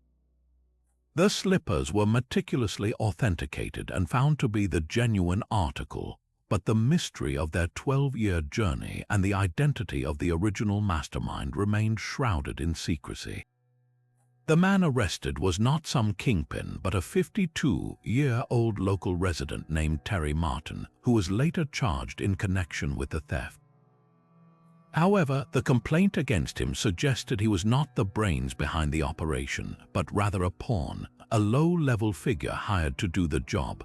The true identity of the person who ordered the heist, the rumored mobster who wanted a pair of ruby slippers for his private collection, was never officially named or charged, leaving a tantalizing gap in the story. The recovered slippers, slightly damaged but intact, were eventually returned to their rightful owner, and today they are secured in an undisclosed location, their magical allure forever intertwined with the bizarre and shadowy world of organized crime. Yet for all the high-stakes plots involving nuclear material and stolen slippers, one of the most devastating internal conflicts in mafia history was allegedly ignited by something profoundly ordinary and utterly careless: a lost wallet. The brutal and chaotic Galante Wars that tore the Bonanno crime family apart in the late 1970s and early 80s stand as a testament to how the smallest slip-up can trigger a tsunami of violence, and how paranoia, once unleashed, becomes its own self-fulfilling prophecy. At the center of this storm was Carmine Galante, a notoriously ruthless and ambitious boss who had recently retaken control of the family after a period of exile, and his reign was about to be cut short by a simple piece of forgotten leather. The story begins with one of Galante's most trusted and feared captains, a man named Alphonse "Sonny Red" Indelicato. Sonny Red was a staunch loyalist, a powerful figure in the family's Bronx faction, and a key enforcer in Galante's plan to dominate the burgeoning heroin trade. As part of his duties, he often carried sensitive materials, including photographs of various mobsters and associates. According to the legend that persists within law enforcement and underworld lore, Indelicato was having a meal at a restaurant or social club when he accidentally left his wallet behind. This wasn't just an inconvenience, it was a catastrophic security breach. Inside that wallet were not just cash and identification, but incriminating photos, pictures of men who were secretly marked for death on Galante's orders. The wallet was allegedly found by members of a rival faction within the Bonanno family, a group that was already growing wary and fearful of Galante's increasingly arrogant and autocratic style. Galante had been systematically consolidating power, cutting out other families from drug profits, and was rumored to be planning a purge of anyone he deemed disloyal. These photos were the smoking gun. They weren't just portraits, they were a hit list, and the men whose faces were in those pictures now had undeniable proof that their boss was planning to have them killed. The discovery sent a shockwave of panic and fury through the family's ranks. Any lingering doubts about Galante's intentions evaporated in an instant. The lost wallet transformed vague suspicion into cold, hard evidence, compelling the targets of his purge to make a desperate choice: be killed or kill first. What followed was one of the most treacherous and bloody power struggles in the annals of organized crime. The various factions that felt threatened by Galante, including powerful capos like Philip "Rusty" Rosselli, who was in prison but still wielded significant influence, forged a secret alliance with the other New York families, who also saw Galante's greed as a threat to the delicate balance of power. They decided that Galante had to be eliminated, and they moved with stunning speed and brutality. On July 12, 1979, as Galante enjoyed a leisurely post-lunch cigar on the patio of a small Italian restaurant in Bushwick, Brooklyn, 3 ski-masked men stormed in and opened fire with shotguns and pistols. Galante was killed instantly, the cigar still clenched between his teeth, alongside his loyal bodyguard and the restaurant's owner. The hit was so audacious and public that it sent a clear message to everyone: the war was on. But the assassination of Carmine Galante was only the beginning. The lost wallet had not just revealed a plot, it had unleashed a hydra of paranoia and vengeance. The men who had killed Galante now turned on each other, fearing that their co-conspirators might themselves be plotting another betrayal. The Bonanno family descended into a period of internal carnage known as the Three Capos murders and the subsequent wars that would last for years. Sonny Red Indelicato, the man who had allegedly lost the wallet in the first place, found himself on the wrong side of the new ruling coalition. Just 2 years after Galante's murder, he and 2 other captains were lured to a fake meeting, murdered, and buried in a shallow grave in a vacant lot in Ozone Park, Queens, a site made famous years later in the film Goodfellas. The cycle of violence continued to spiral, with bodies turning up all over the city as various factions jockeyed for control, each betrayal breeding another in a seemingly endless cycle. Whether the tale of the wallet is entirely factual or has been burnished into legend over time is something that remains debated by historians. Some informants have corroborated the story, while others suggest the internal rebellion was brewing long before any physical evidence was found. But the power of the story persists because it captures an essential truth about the mafia world: that it operates on a knife's edge of trust, where a single moment of human error can unravel years of planning and unleash a firestorm of violence. The Galante Wars ultimately decimated the Bonanno family's leadership, crippling it for a generation and leading to its temporary expulsion from the official commission of La Cosa Nostra. It serves as a stark and bizarre reminder that in a world built on secrecy and suspicion, the most dangerous weapon isn't always a gun. Sometimes it's a few photographs left behind in a booth. But the mafia's grip on American industry wasn't limited to pouring concrete for skyscrapers. It also sewed itself into the very fabric of fashion. For the better part of the 20th century, if you bought a dress, a suit, or even a simple pair of slacks that were manufactured in New York City, you paid a hidden tax to the Lucchese crime family. Their control over the garment district was so absolute, so ingeniously comprehensive, that it functioned as a perfectly organized criminal enterprise operating in plain sight, putting a mob tariff on every stitch of clothing that came out of the city. The scheme was a masterclass in exploiting economic pressure points. The Lucchese family, through a feared and powerful capo named Johnny Dio Gotti, didn't just muscle in on a few businesses, they took over the entire ecosystem of the industry. They understood that the key to total control wasn't owning the fashion labels themselves, but controlling the lifeblood of the district, the movement of goods.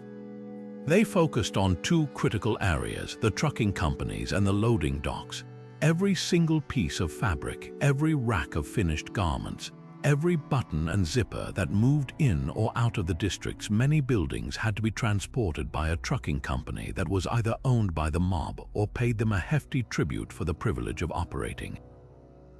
This created an airtight bottleneck. A designer could have the most brilliant collection in the world, but if the Lucchese family decided their truck wasn't moving, that collection would never make it to the stores. The loading docks were their territory, and the loaders, who were all members of a mob-controlled union, decided what got loaded when and for how much. The corruption extended deep into the labor unions, most notably Local 102 of the International Ladies Garment Workers Union and the Teamsters. Through a combination of brutal intimidation and strategic bribery, the mob installed their own puppet leaders in these unions. This gave them a two-pronged weapon. They could call a strike on any manufacturer who refused to pay up, effectively shutting down their business with perfectly legal-looking picket lines.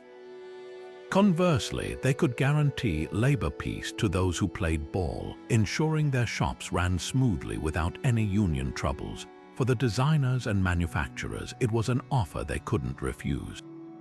Paying a regular kickback, often a few cents per garment, was simply written off as a cost of doing business in New York, a necessary evil to avoid the catastrophic delays and accidents that befell those who resisted.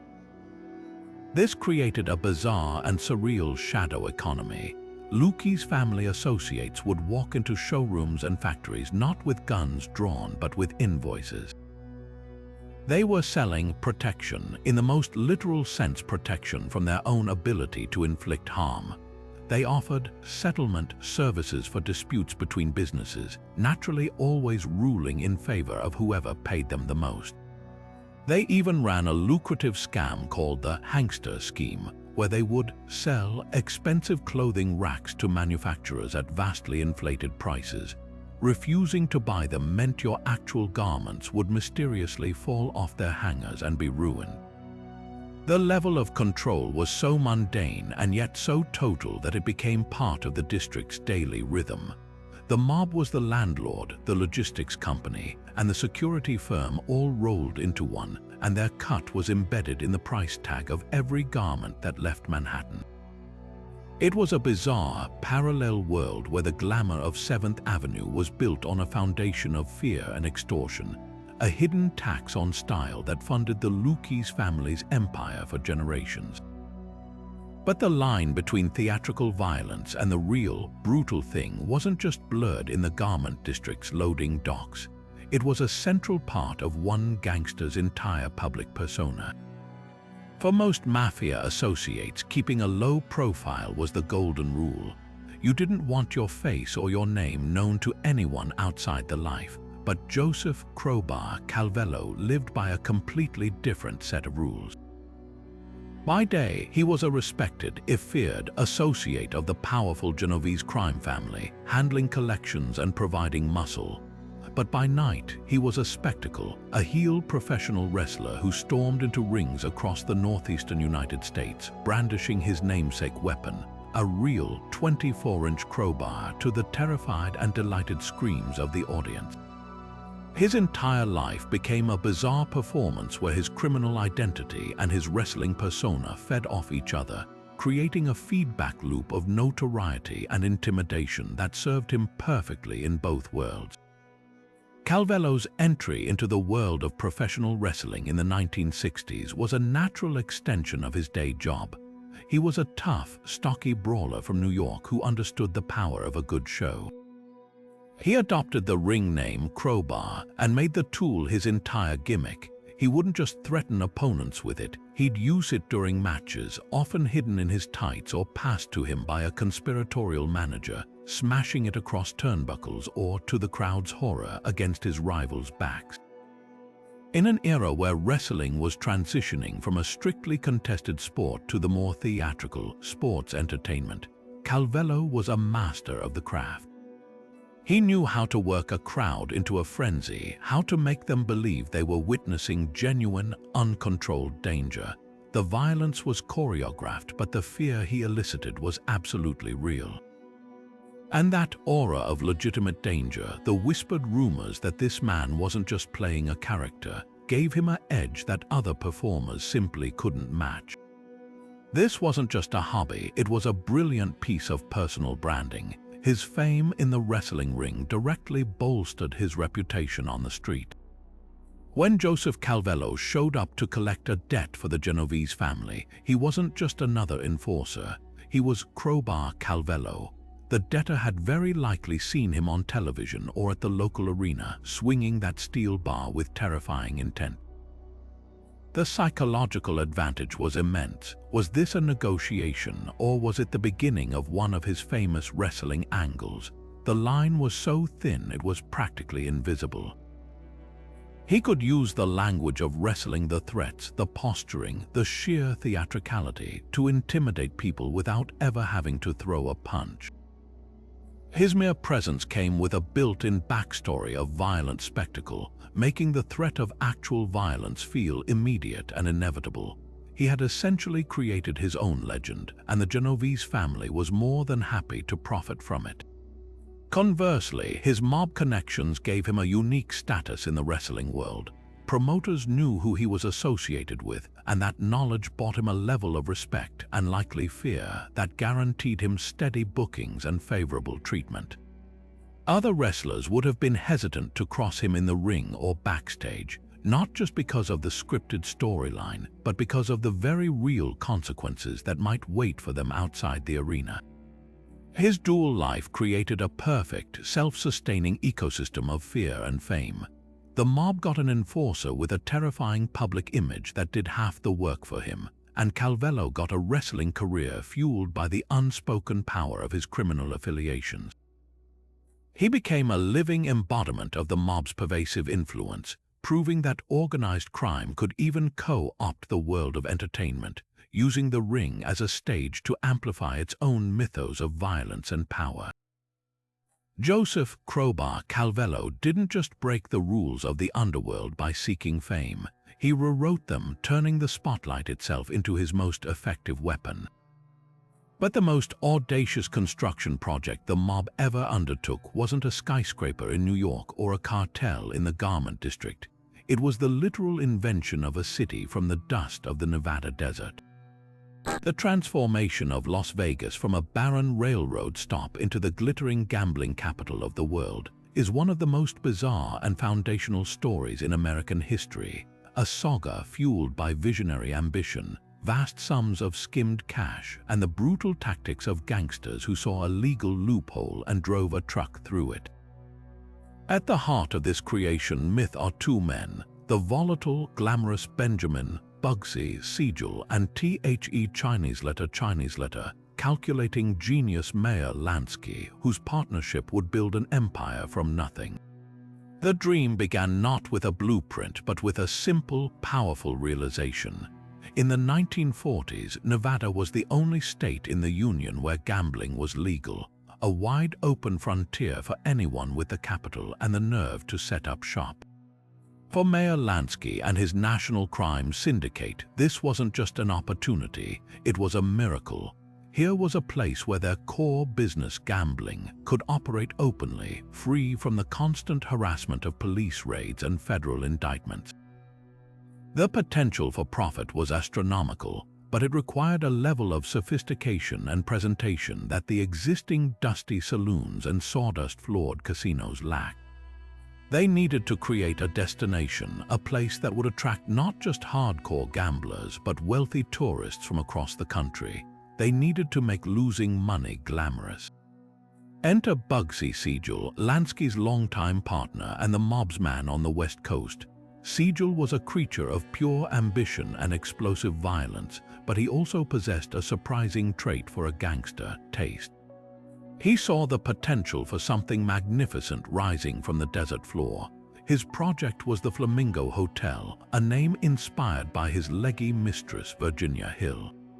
To the other mob investors from the East Coast, including Lucky Luciano and Frank Costello, who had provided the initial $1 million investment, it was supposed to be a functional, profitable casino. But Siegel's vision was far grander. He imagined a luxurious resort destination with a hotel, a golf course, a nightclub featuring top-tier entertainers like Jimmy Durante, and a casino so elegant it would make Monte Carlo look provincial. It was a brilliant concept, but its execution was a masterclass in financial chaos and unhinged ambition. Siegel's spending quickly spiraled out of control. Construction costs for his desert palace ballooned due to post-war material shortages, rampant graft, and his own insistence on only the most extravagant finishes. The initial budget was shattered, then obliterated. The final cost soared to an almost incomprehensible $6 million, a fortune in 1946.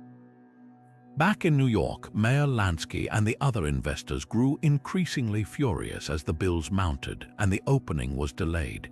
They weren't just concerned, they were convinced Siegel was either skimming from them or had completely lost his mind. The tension was palpable, a long-distance standoff between Siegel's artistic vision and the mob's bottom-line ruthlessness. When the Flamingo finally had its disastrous, rain-soaked opening in December of 1946, it was a complete flop. The hotel wasn't even finished, and the high rollers who made the trek from Los Angeles ended up cleaning out the casino. The entire venture appeared to be a catastrophic failure. For Siegel's partners, this was the final straw. His fate was likely sealed in that moment, but then something remarkable happened. After a temporary closure to complete the hotel, the Flamingo reopened and almost miraculously began to turn a profit. The allure of the beautiful resort, the top-tier entertainment, and the thrill of legal gambling proved to be a powerful combination. The money started flowing in. For a brief moment, it seemed Siegel might be vindicated. It was too late. The mob's patience had expired. In June of 1947, as Siegel sat in his Beverly Hills mansion, a fusillade of rifle shots through the window killed him instantly. The message was clear. No one was too important to be held accountable for failure or for stealing from the commission. Yet, in a stunning twist of irony, Siegel's murder did not spell the end of his dream. Quite the opposite, the other mob families looked at the Flamingo, now finally turning a steady profit, and saw the blueprint for the future. They realized Siegel had been right about everything, even if his methods were financially disastrous. What followed was a flood of illegal capital from across the country. The Chicago outfit, the Cleveland family, the Genoveses, they all descended on Vegas, using the skim from their own illegal operations back home to build their own versions of the Flamingo. The Sands, the Desert Inn, the Riviera, the Stardust, these iconic casinos were all built with what was essentially dirty money laundered through neon and concrete. The most ingenious part of the scheme was the skim. Before the money ever hit the counting rooms and was reported for tax purposes, a team of trusted mob operatives would literally siphon cash directly from the counting tables.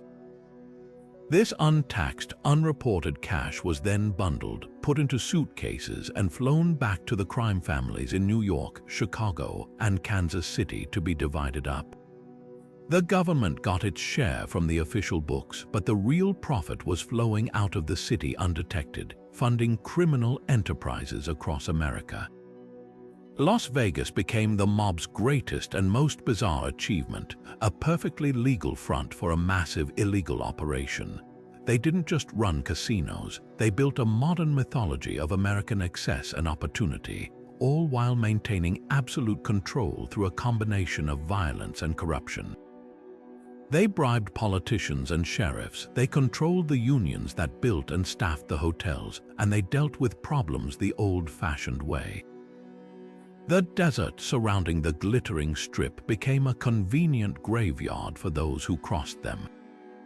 The city they created was a monument to their ambition, a place where the American dream and the American nightmare merged under the dazzling, deceptive glow of 1,000 neon lights, proving that sometimes the most enduring legacies are built by outlaws who dared to imagine something impossible.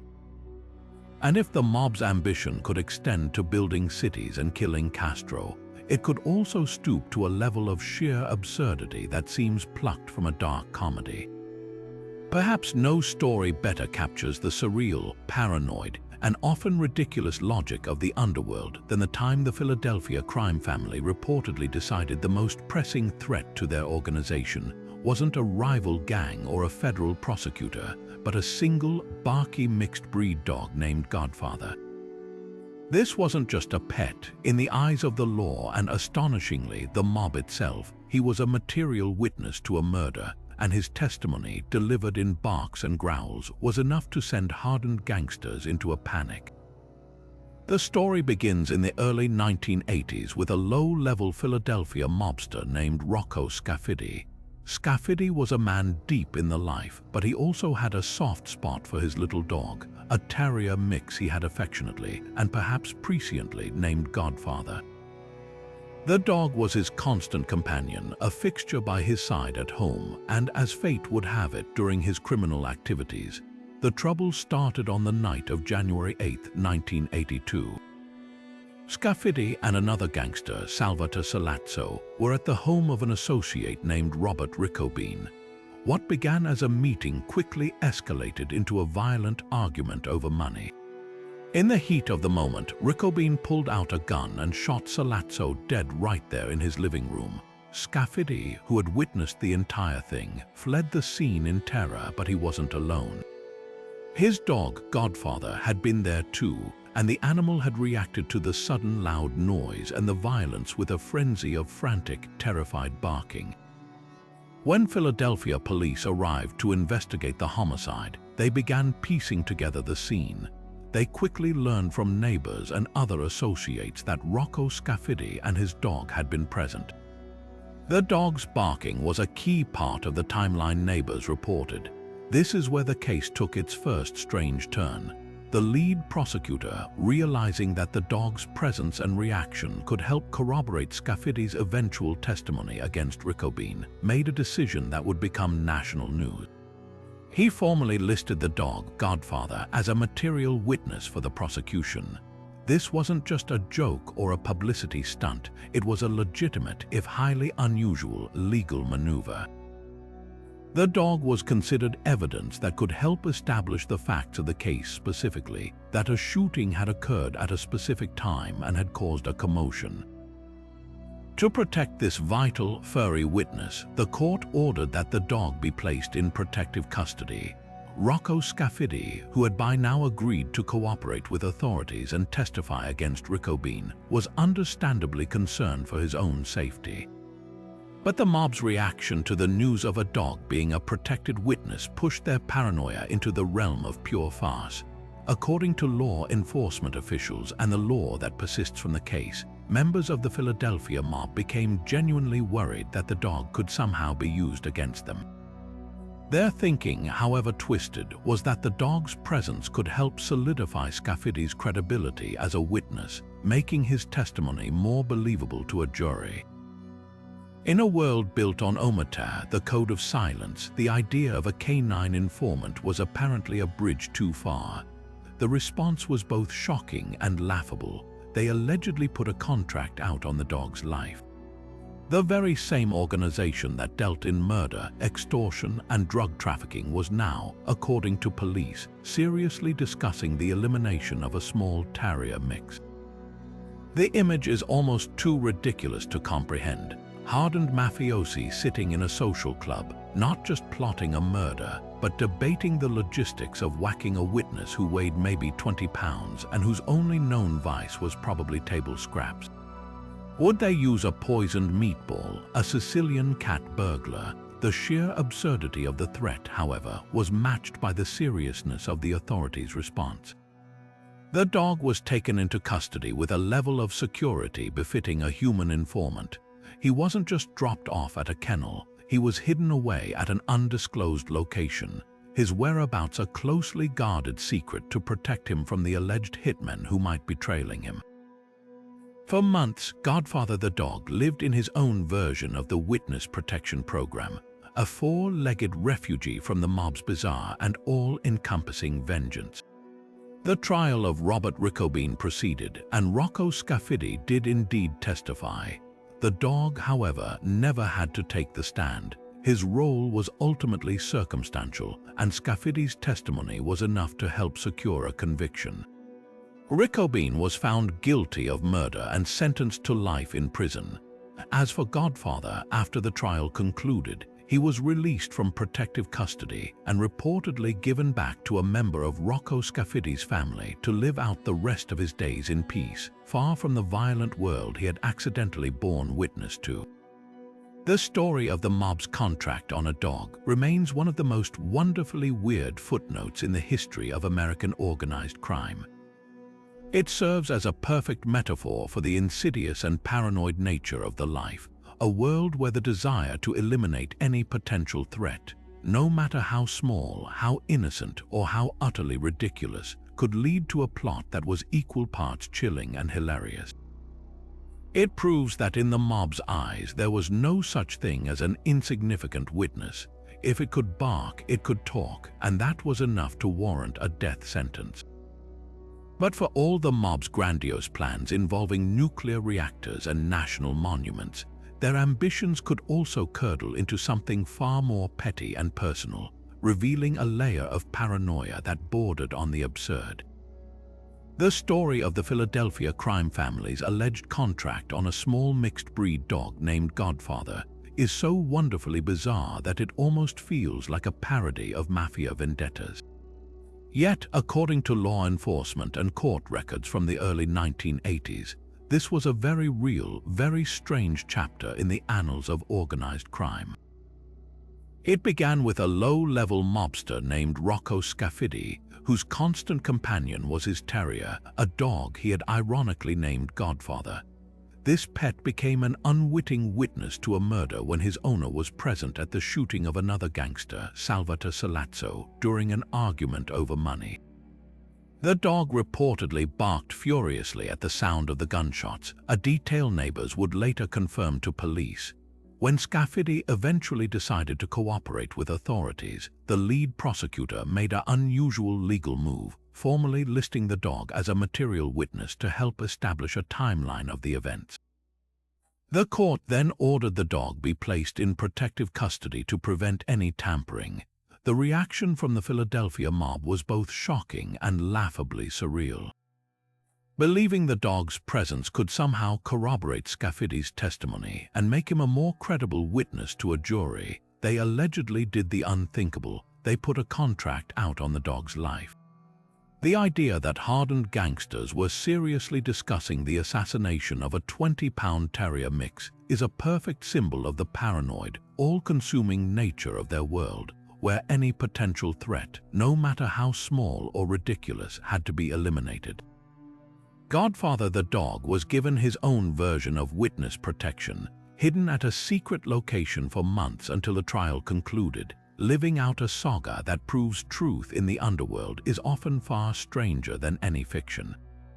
While the Philadelphia mob was allegedly plotting to silence a canine witness, another story of personal transformation was unfolding that proves reinvention is possible even from the deepest corners of the criminal world.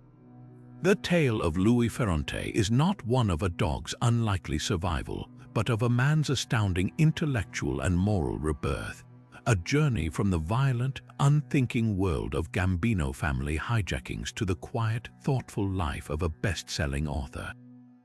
His path is a bizarre and compelling detour in the history of the American mafia, demonstrating that the skills required for a life of crime, cunning, discipline, and a certain ruthless logic can, under the right circumstances, be radically repurposed for creativity and introspection.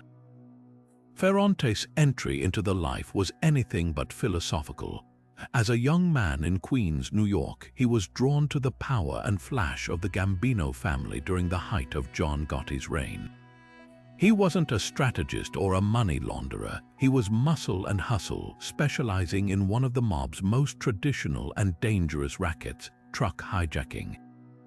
He led a crew that would boldly stop 18-wheelers on the highways, often using fake police lights and uniforms, and relieve them of their valuable cargo electronics, alcohol, cigarettes, anything that could be quickly fenced for cash.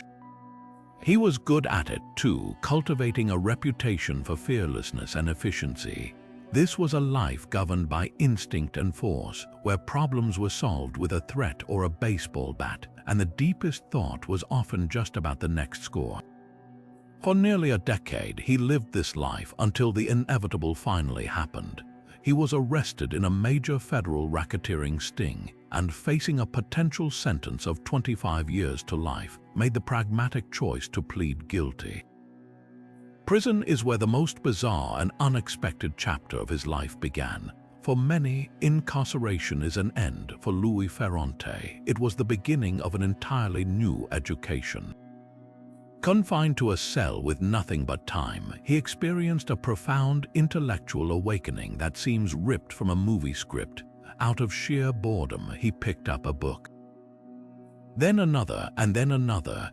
He began with the classics of crime literature, Mario Puzo's The Godfather, but his curiosity quickly expanded into realms he had never before considered. He devoured the works of Plato and Aristotle, studied the foundational texts of economic theory, and became utterly engrossed in the ancient philosophy of Stoicism. The same mind that had once meticulously planned the hijacking of a truck filled with frozen steaks was now wrestling with the teachings of Marcus Aurelius and Epictetus. He found a strange and powerful resonance in the Stoic emphasis on self-control, resilience in the face of adversity, and focusing only on what is within one's power to change. For a man who had lost his physical freedom, these ideas were not abstract. They were a practical toolkit for survival and eventual redemption. This was no casual hobby. Ferrante immersed himself in his studies with the same obsessive focus he had once applied to criminal schemes. He taught himself the rules of grammar and composition, spending hours in the prison library honing his craft. He began to write, first about his own experiences, then about the historical and philosophical concepts that now captivated him. The hijacker was becoming a scholar, the enforcer a writer. Upon his release after serving 8.5 years, he faced the same challenge as every ex-con: reintegration into a society that is deeply suspicious of former felons. But Ferrante had a unique asset. He had a story to tell, and he had taught himself how to tell it with clarity, power, and a surprising degree of literary grace. His first book, Unlocked: A Journey from Prison to Proust, was published in 2008 and instantly stood out in the crowded field of mob memoirs. This wasn't just a collection of gritty war stories or a boastful recounting of criminal exploits. It was a deeply reflective, intellectually honest account of his transformation, weaving together tales of hijackings and prison brawls with thoughtful meditations on the books and ideas that saved him. It was a bestseller, praised for its unique voice and its unexpected depth. He followed it with Mob Rules: What the Mafia Can Teach the Legitimate Businessman, a book that again showcased his bizarre fusion of worlds, drawing practical lessons on leadership and negotiation from his time in the Gambino organization. He even penned a book on the fundamentals of writing, solidifying his complete metamorphosis from a man of violence into a man of letters. Today, Louis Ferrante is a respected author and speaker, often called upon to discuss not just organized crime, but history, literature, and philosophy. He has given a TED talk and frequently contributes to major publications. The sheer strangeness of his story lies in its complete inversion of the typical narrative. We expect mobsters to leave prison and maybe run a restaurant or a legitimate business, perhaps even consult on a film. We do not expect them to emerge as thoughtful commentators on Stoic philosophy, able to quote Seneca in one breath and explain the mechanics of a truck hijacking in the next. His life serves as a powerful reminder that potential is not dictated by circumstance. The same drive, intelligence, and capacity for extreme focus that made him a successful criminal were, when finally pointed in a new direction, the very qualities that made his redemption not just possible but extraordinary.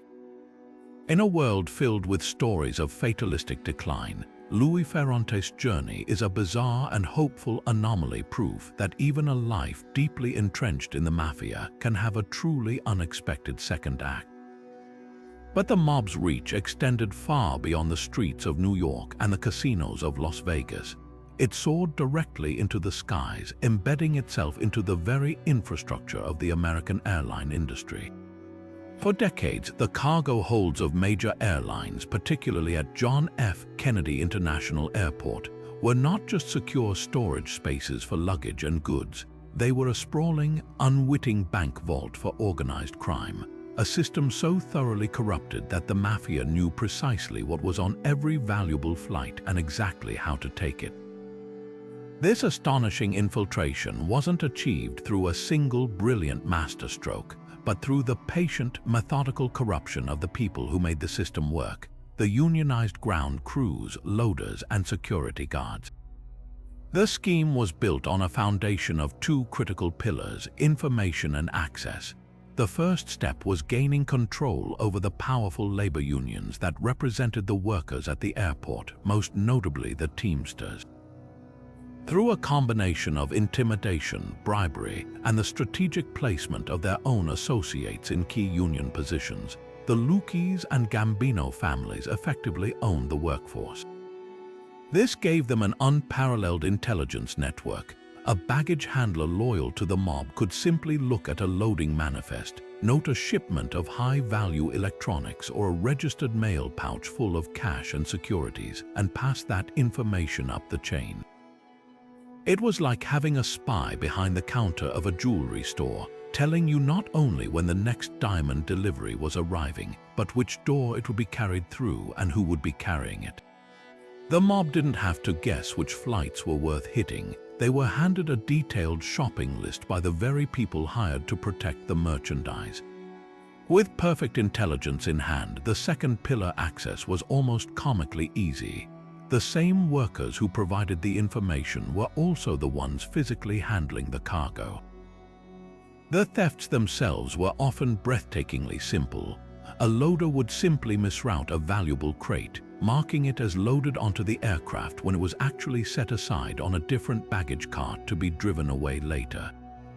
Or a security guard on the mob's payroll would look the other way while a crew backed a truck right up to a loading bay and helped themselves. The system was so brazen that it became a routine part of doing business at JFK. For the crime families, it was a low-risk, high-reward operation. There were no alarms to disable, no complex vaults to crack. They were essentially walking into an open room and taking what they wanted, often in the middle of the day, because the people who were supposed to be watching the door were working for them. This entrenched system of corruption is what made the legendary Lufthansa heist of 1978 not just possible, but almost inevitable. The famous robbery, which netted nearly $6 million in cash and nearly $1 million in jewels, was merely the spectacular, record-breaking climax of a years-long campaign of theft. The heist was the ultimate expression of the mob's total control over the airport's ecosystem. The inside man was a Lufthansa cargo supervisor named Louis Werner, who was deeply in debt to mob loan sharks. He provided the crew, led by Jimmy Burke, with everything they needed: the flight schedule, the security layout, the exact location of the high-value shipment, and even the precise times when the few honest guards would be on a break. The robbers, many of whom were experienced airport thieves, walked into a fortress and found every door already unlocked for them. They were in and out in under an hour because the entire environment had been preconditioned for their success. The Lufthansa heist was simply the biggest score in a continuous criminal enterprise that treated the airline industry as its personal ATM. A bizarre and audacious chapter where the skies were not the limit but the opportunity.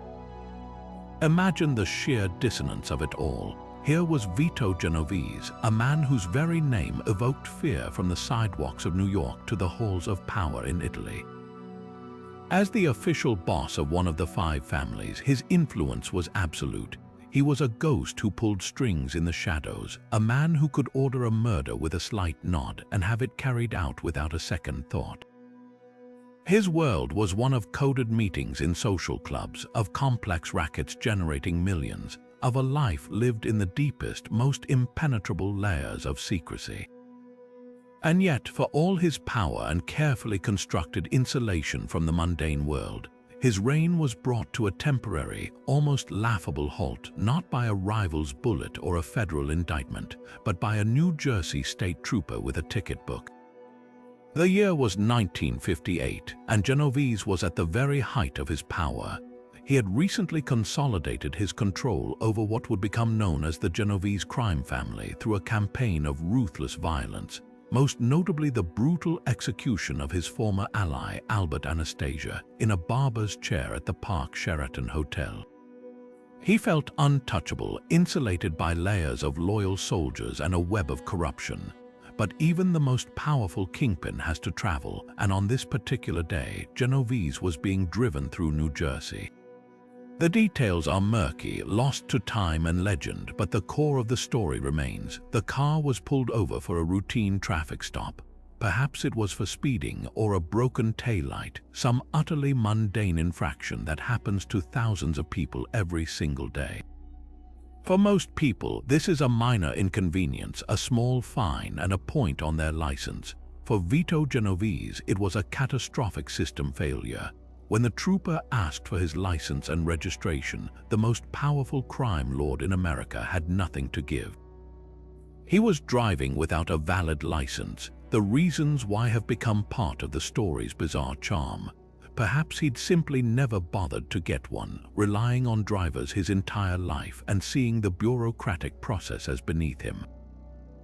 Maybe his license had expired and he'd neglected to renew it, a small, careless oversight in a life otherwise defined by meticulous calculation. Whatever the reason, the result was the same.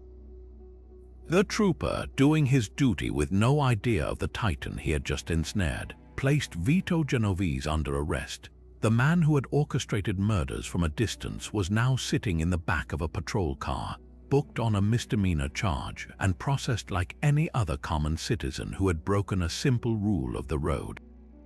The scene must have been one of surreal absurdity.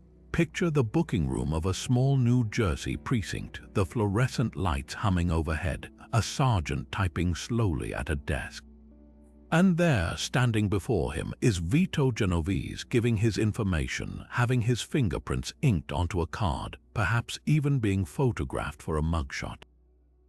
The other officers and detainees would have had no idea that the balding, unassuming man in a suit was, at that very moment, one of the most dangerous and influential criminal figures on the planet. He was just another lawbreaker caught in the net, his crime not conspiracy or racketeering, but a failure to possess a small, laminated card. For Genovese, the indignity was surely immense. This was a man who operated with a sense of grandeur and entitlement. To be subjected to the impersonal, grinding machinery of minor law enforcement was a profound humiliation. It was a stark reminder that for all his power in the underworld, in the eyes of the state, he was still just a man who had to obey the same traffic laws as everyone else. He was eventually released, likely after posting a small bail, but the story of his arrest spread quickly through both law enforcement and the underworld, becoming a moment of quiet, ironic schadenfreude for his many enemies. It was a tiny crack in his armor of invincibility, a small preview of the far greater fall to come, proving that sometimes the mightiest can be brought low not by a sword but by a slip of paper. But the mob's entrepreneurial tentacles didn't just grip the worlds of construction, gambling, and air freight. They also reached into the very heart of American culture, shaping the sounds that defined a generation. Behind the glamorous curtain of the mid-20th century music industry, with its crooning stars and electrifying new rock and roll, lay a shadow economy controlled by organized crime, a bizarre fusion of art and intimidation that dictated what America listened to. This influence operated on multiple levels, from the intimate management of the world's biggest stars to the systemic corruption of the entire radio broadcast system, proving that for the mafia, every industry was just another racket waiting to be exploited. Perhaps the most famous and complex relationship was the one between the underworld and the iconic Frank Sinatra. From the very beginning of his career, whispers followed Sinatra about his connections to powerful figures like Willie Morty, the New Jersey capo who was allegedly instrumental in helping the young singer break his punishing contract with bandleader Tommy Dorsey, a feat that some claimed required more than just persuasive negotiation. Sinatra's rise to superstardom was fueled by his phenomenal talent, but it was also undeniably cushioned by his friendships with men who operated outside the law. He performed at mob-owned nightclubs and hotels, most famously the Copacabana in New York, which was secretly controlled by the Genovese family. His name and presence were a huge draw, bringing in massive crowds and lending an air of legitimacy to enterprises that were anything but. For the mob, associating with Sinatra was a brilliant public relations coup, a way to bask in the glow of his celebrity and access a world of high society that would otherwise be closed to them. For Sinatra, these connections provided a certain layer of protection and opened doors in cities where the local club owners answered to a different kind of boss.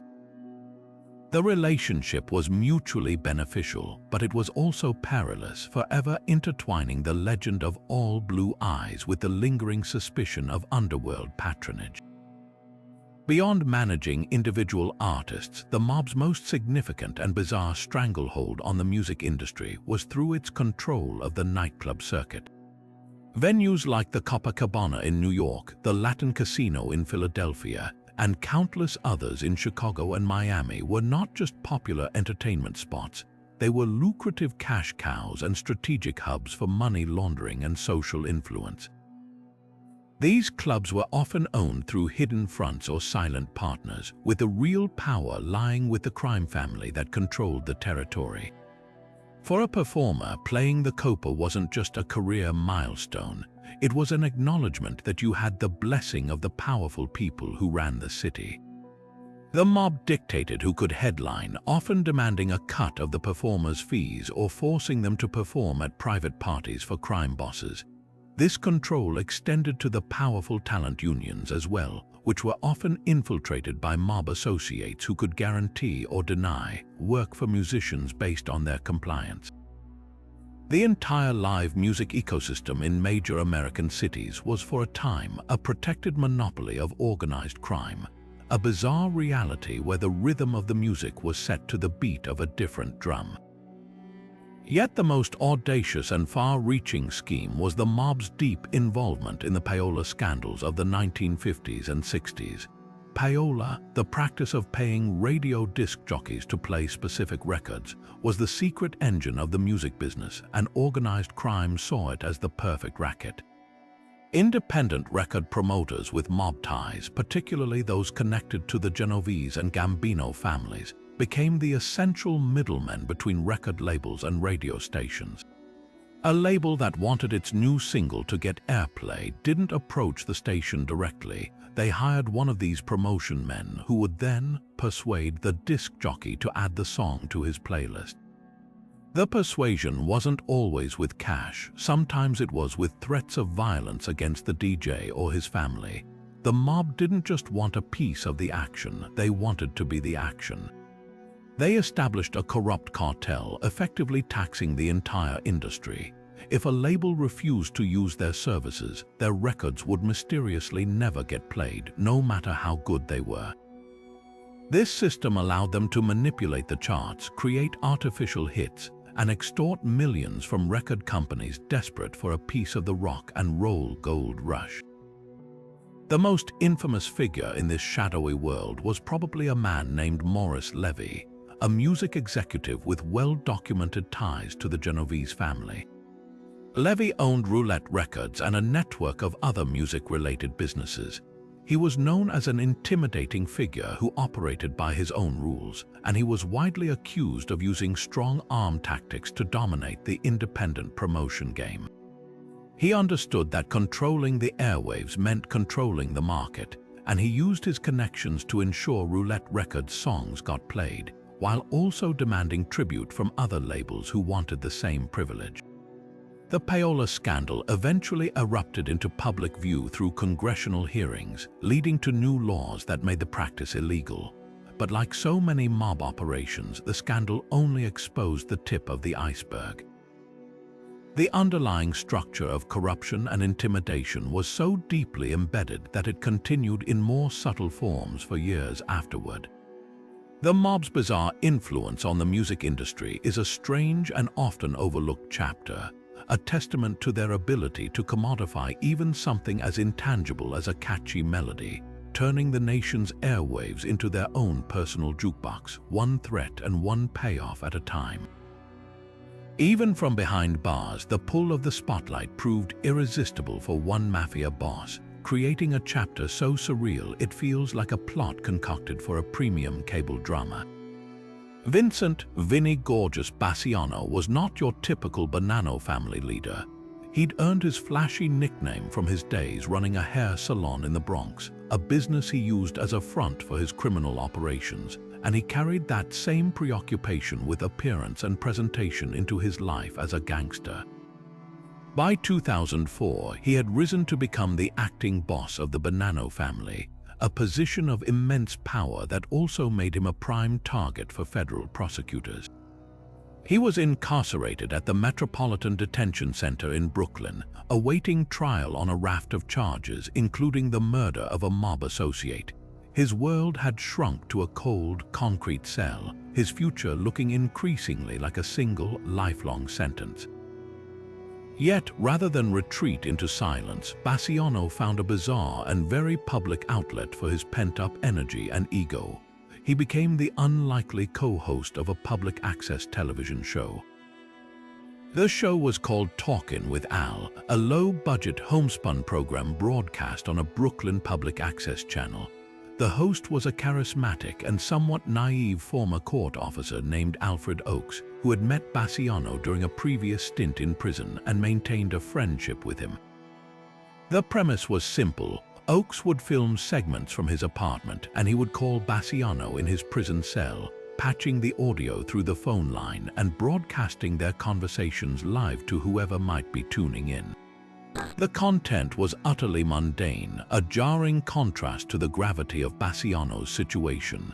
The acting boss of a major crime family, accused of ordering murders and running a vast criminal enterprise, would spend his airtime discussing his favorite recipes for Italian delicacies like braciole and lobster fra diavolo, offering cooking tips as if he were a culinary expert on a morning news show. He'd reminisce about old New York, give lifestyle advice, and opine on current events, all while speaking from a federal jailhouse phone. The sheer cognitive dissonance of the broadcasts was staggering. Here was a man who prosecutors alleged was discussing murder plots in coded language, now openly talking about the perfect consistency of tomato sauce for a live, albeit small, television audience. He became a local cult figure, a mysterious, disembodied voice from the underworld dispensing kitchen wisdom and neighborhood nostalgia. For viewers in the know, it was a surreal piece of performance art. For those unaware of his true identity, he was just another colorful New York character. Bassiano seemed to relish the role, the experience feeding his vanity and providing a temporary escape from the grim reality of his confinement. It was a chance to curate a public persona that was sophisticated, charming, and entirely separate from the violent allegations piling up against him. He was playing the part of a wise, street-smart uncle, not a ruthless mafia chieftain. This bizarre double life couldn't last, of course. The federal authorities, who were meticulously building a capital murder case against him, were initially oblivious to his media career. Their focus was on the damning evidence they were gathering, including secret recordings from a cooperating witness. It was only later, as they reviewed evidence and dug deeper into his activities, that they discovered the public access show. For the prosecutors, it was a gift. They subpoenaed the show's host, Alfred Oakes, and entered the recordings of the broadcasts into evidence. The footage provided them with something priceless, an unfiltered look at Bassiano's personality and state of mind. They argued to the jury that the man casually discussing his love for fine food on television was the same cold, calculating individual who could order a hit without a second thought, a demonstration of his arrogance and his belief that he was above the law, even from within a prison cell. Vinny Gorgeous's foray into television ultimately proved to be a catastrophic miscalculation. His charming performances did nothing to sway the jury, who found him guilty on all counts, including murder. He was sentenced to life in prison without the possibility of parole, his final broadcast permanently cancelled. The story stands as one of the most peculiar examples of a gangster's thirst for recognition, a failed attempt to control his narrative that instead handed his enemies a powerful weapon. In the end, the acting boss who tried to host a cooking show from death row learned a harsh lesson. In the digital age, even a public access channel can become a witness for the prosecution.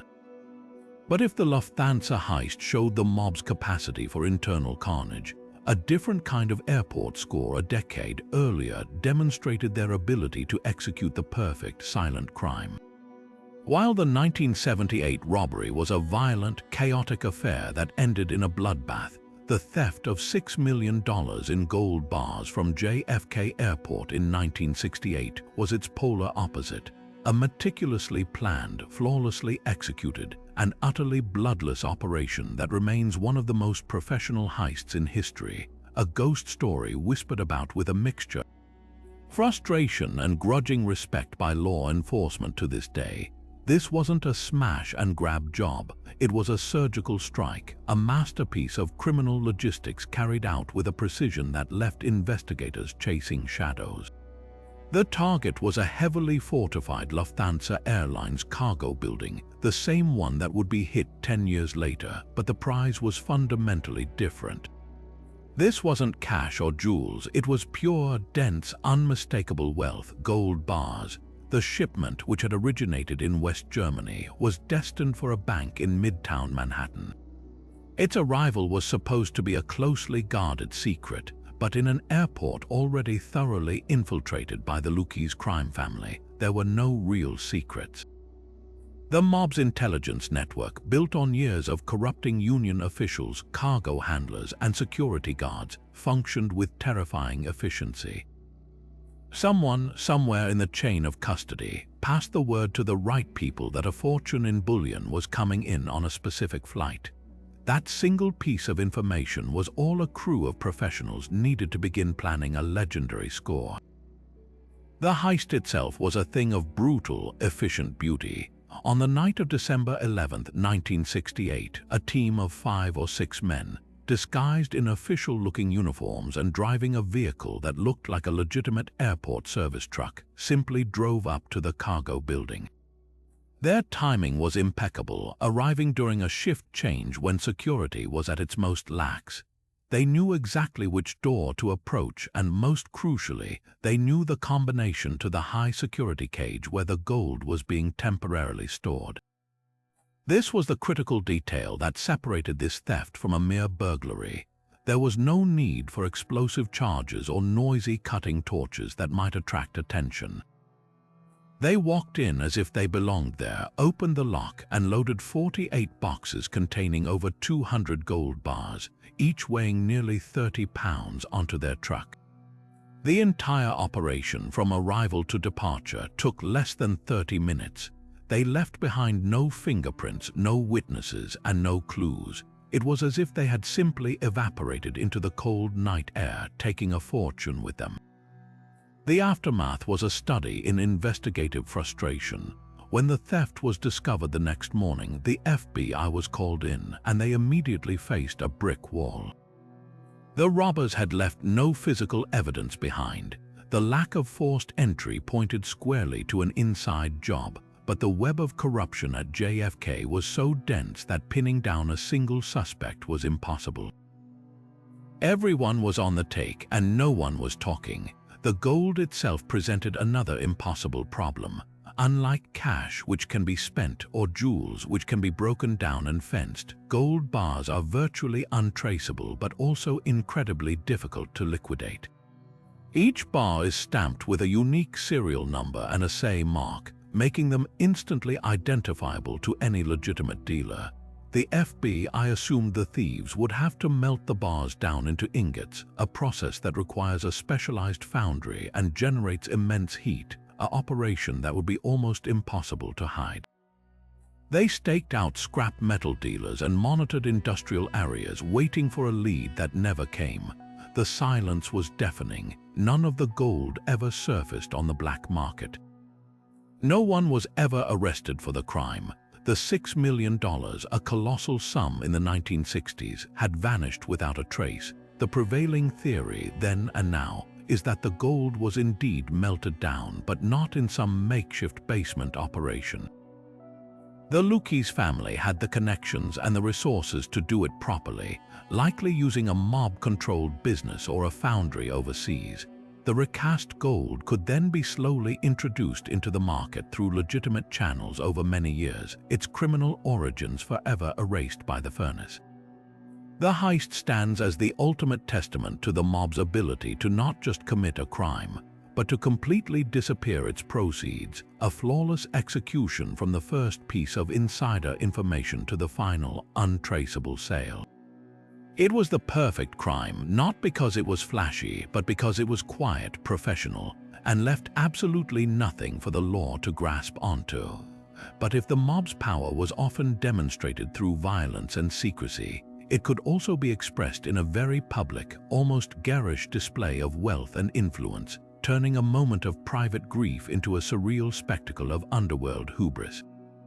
The funeral of Carlo Gambino in October of 1976 was not merely a ceremony to bury a man. It was a state funeral for a king of the underworld, a meticulously orchestrated public relations event designed to showcase the enduring strength and opulence of the American mafia. Gambino, who had ruled his family and the entire commission with a quiet, calculating intelligence for 2 decades, was given a send-off so extravagant, so dripping with floral excess, that it momentarily transformed the streets of Brooklyn into a bizarre, fragrant garden of earthly delights, a testament to the very public arrogance of a supposedly secret society. The scale of the floral tribute was beyond anything ever seen in New York City, dwarfing the arrangements for politicians, celebrities, and even other deceased crime bosses. The funeral home in Bensonhurst was utterly swallowed by a mountain of blossoms. Reporters on the scene counted over 250 separate displays, their combined cost estimated to be in the hundreds of thousands of dollars.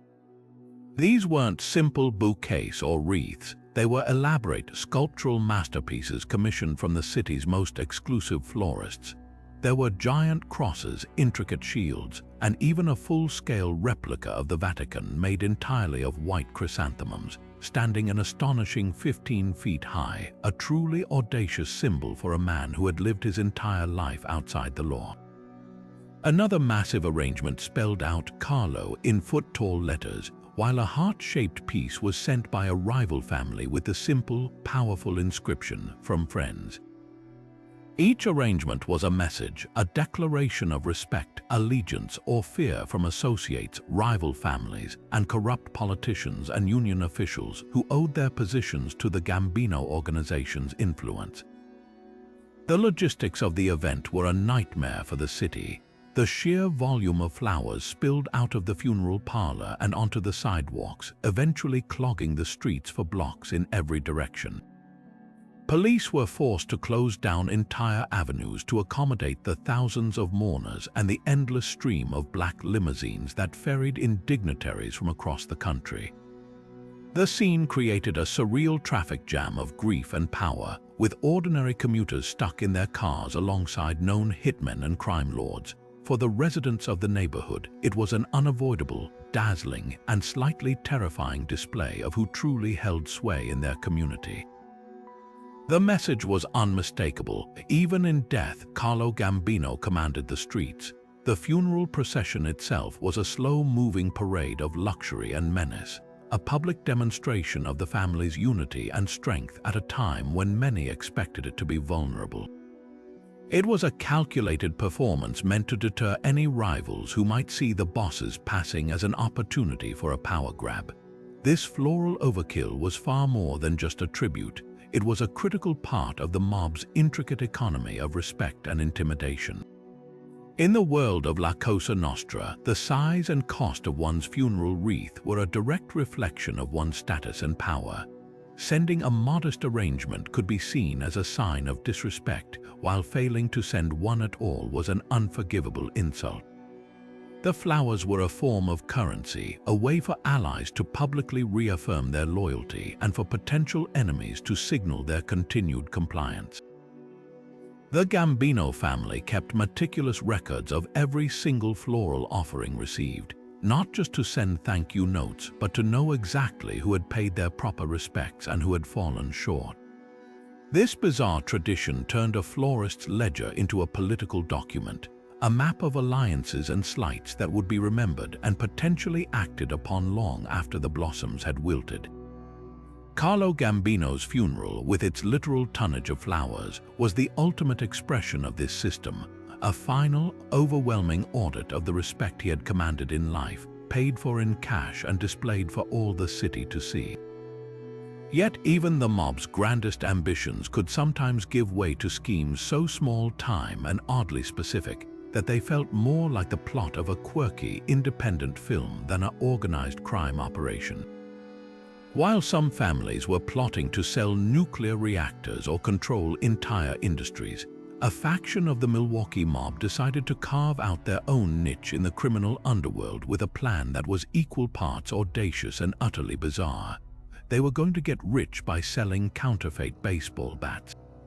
But not just any bats. These were to be pristine, official-looking Louisville sluggers, each one meticulously stamped with the forged signature of one of the most beloved sports heroes in American history, Hank Aaron, who had just shattered Babe Ruth's all-time home run record and was at the absolute zenith of his fame. The mastermind behind this peculiar plot was a Milwaukee mobster named Frank Balistrieri, the boss of the city's crime family. Balistrieri was known as a sharp, albeit ruthless, businessman who was always on the lookout for new revenue streams. In the midst of Aaron's historic 1973 season, as the entire nation watched the slugger chase history, Balistrieri saw an opportunity.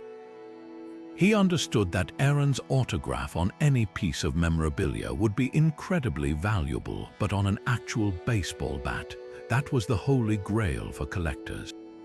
The idea was simple in its conception: manufacture a large quantity of convincing counterfeit bats and use the mob's existing distribution networks, the same ones they used for stolen goods or illegal gambling, to sell them to unsuspecting sports memorabilia dealers and collectors across the country. It was a low-risk, high-reward scheme. The initial investment would be minimal, the potential profits were substantial, and it seemed, at least to them, like a victimless crime that would fly far under the radar of the federal authorities, who were usually focused on their more violent ventures. The operation swung into action with a surprising level of sophistication. Balistrieri's crew didn't just grab random bats from a sporting goods store. They went straight to the source, or at least as close to it as they could get. They recruited a corrupt employee from a Louisville slugger manufacturing plant or a distributor who had access to unfinished, blank bats, the genuine article before they received their final branding and player endorsements. This inside man provided them with the raw materials, ensuring the bats themselves were completely authentic. The next step was the forging of the signature. This was where the plan's bizarre ambition truly shined. They couldn't just have any mobster scrawl Hank Aaron on the wood. It had to be perfect. They reportedly hired a professional engraver to create a metal die that perfectly replicated the slugger's distinctive signature. This die was then used to stamp the autograph onto the bat's barrels, giving them a look of impeccable authenticity. The final product was so convincing that even a knowledgeable collector would have been hard-pressed to identify it as a fake without extremely close inspection. For a short while, the scheme worked beautifully. The bats began to appear in memorabilia shops and at collector shows, and they sold quickly. Hank Aaron mania was at a fever pitch, and everyone wanted a piece of history.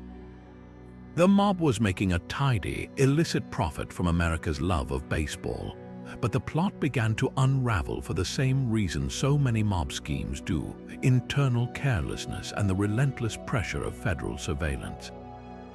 The FBI, which was already closely monitoring Balistrieri's operations for more traditional racketeering, started to pick up on strange, cryptic conversations through wiretaps. They overheard discussions about moving lumber and the Hank Aaron deal, which initially baffled agents. At first, they assumed it was code for drugs or weapons. It was only through further investigation that they stumbled upon the truth. These hardened gangsters were genuinely, earnestly discussing the logistics of a counterfeit sports memorabilia ring.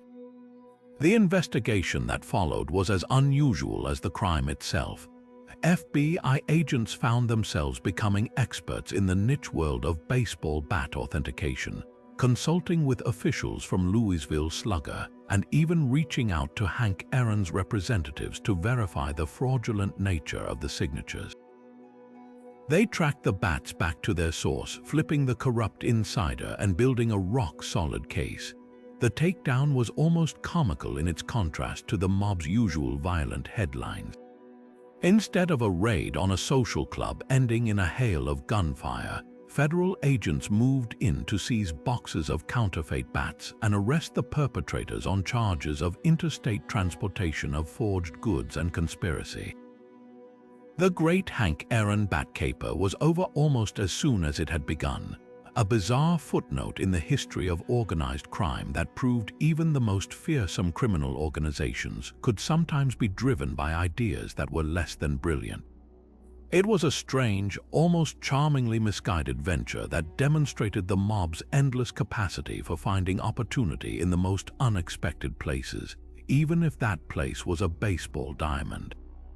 Perhaps the most surreal intersection of mafia reality and its Hollywood portrayal occurred not in a scriptwriter's room, but in the actual casting process for one of the most iconic films ever made. When Francis Ford Coppola was struggling to find the right actor to play Luca Brasi, the terrifyingly silent enforcer whose very presence casts a shadow in the opening scenes of The Godfather, he wasn't just looking for someone who could act tough. He needed someone who embodied a genuine, palpable menace, a quality nearly impossible to fake. The answer to his problem walked onto the set not from a talent agency, but directly from the Brooklyn social clubs. His name was Lenny Montana, and he wasn't an actor.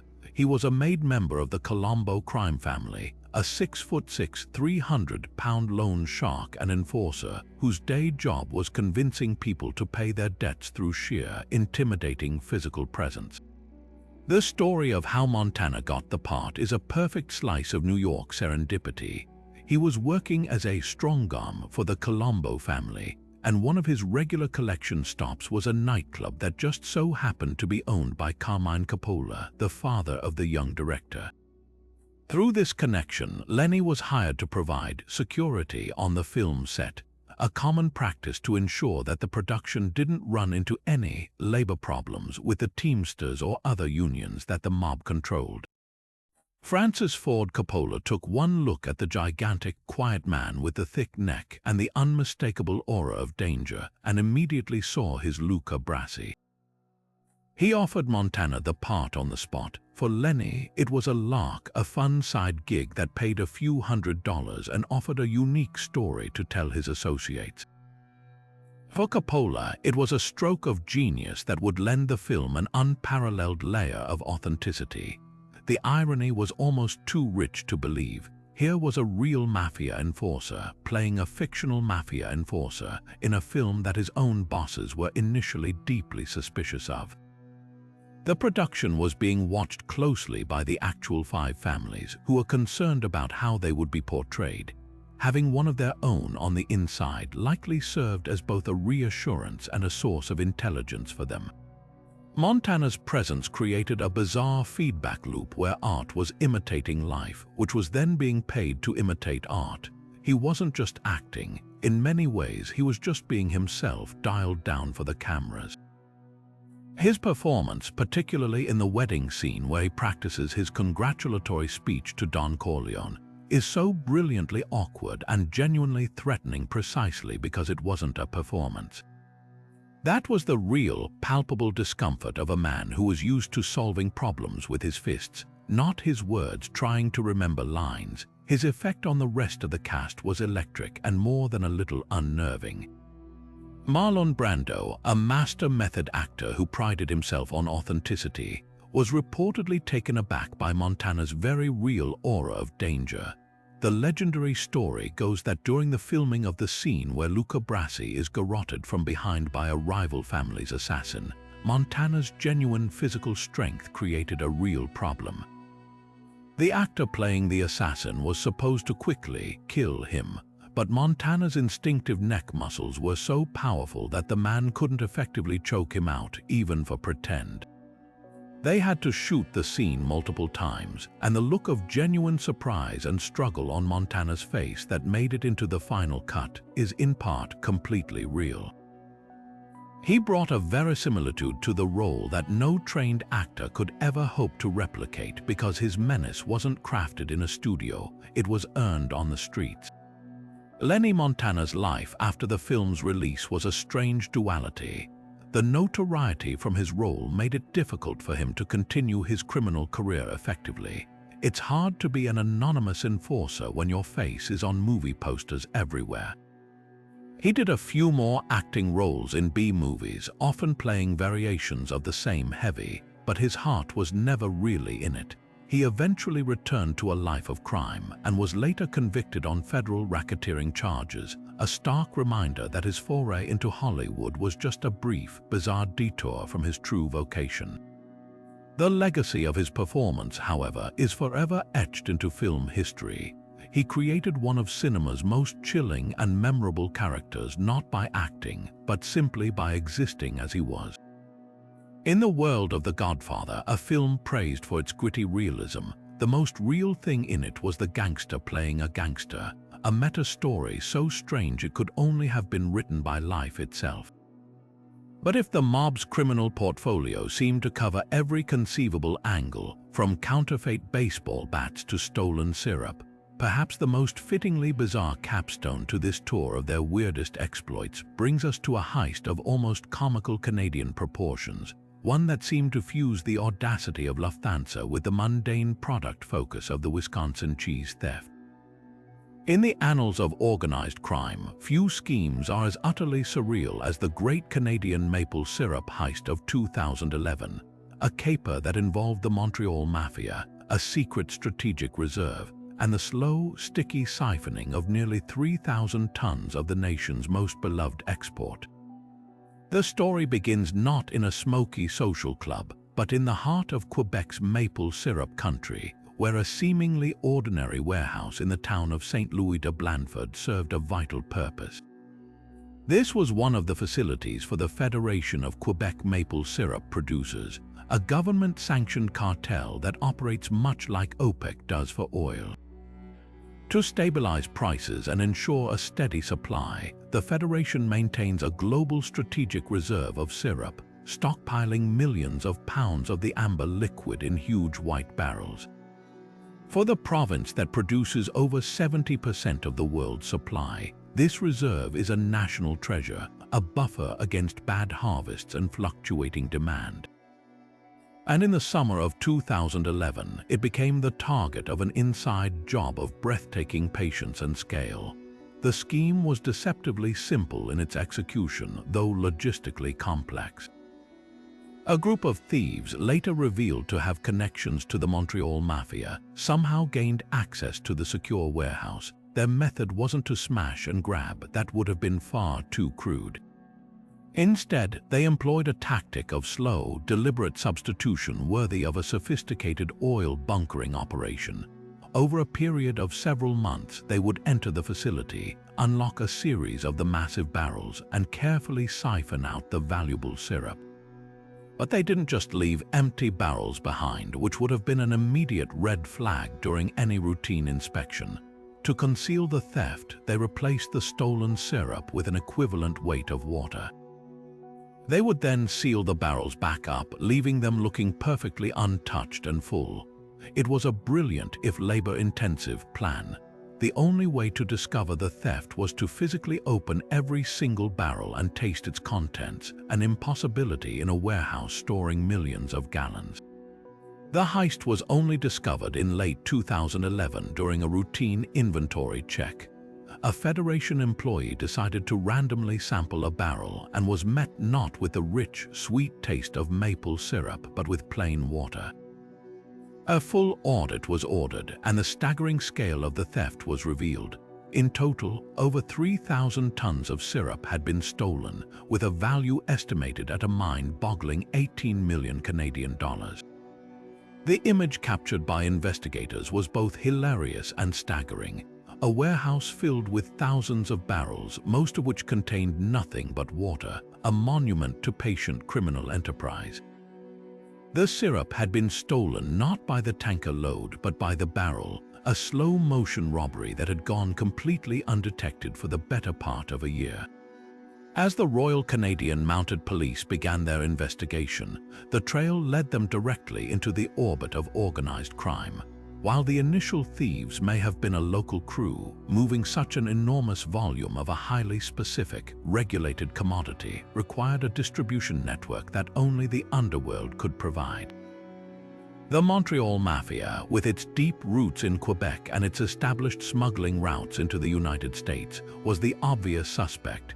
The stolen syrup couldn't be sold through normal retail channels. It was essentially hot goods, instantly recognizable to any legitimate buyer in the industry. The mob's role was to act as the wholesaler, fencing the syrup to unscrupulous buyers south of the border or to smaller operations that were willing to look the other way for a drastically discounted price. The syrup was likely blended with legitimate product or sold in bulk to food processing companies, seamlessly disappearing into the North American food supply chain, sweetening everything from breakfast pancakes to cereal bars without a trace. The investigation, dubbed Operation Legend, eventually led to the arrest of over 20 people and the recovery of a fraction of the stolen goods. The trials that followed peeled back the curtain on one of the most unusual criminal trials in Canadian history, featuring testimony about barrel seals, viscosity, and the complex economics of maple syrup.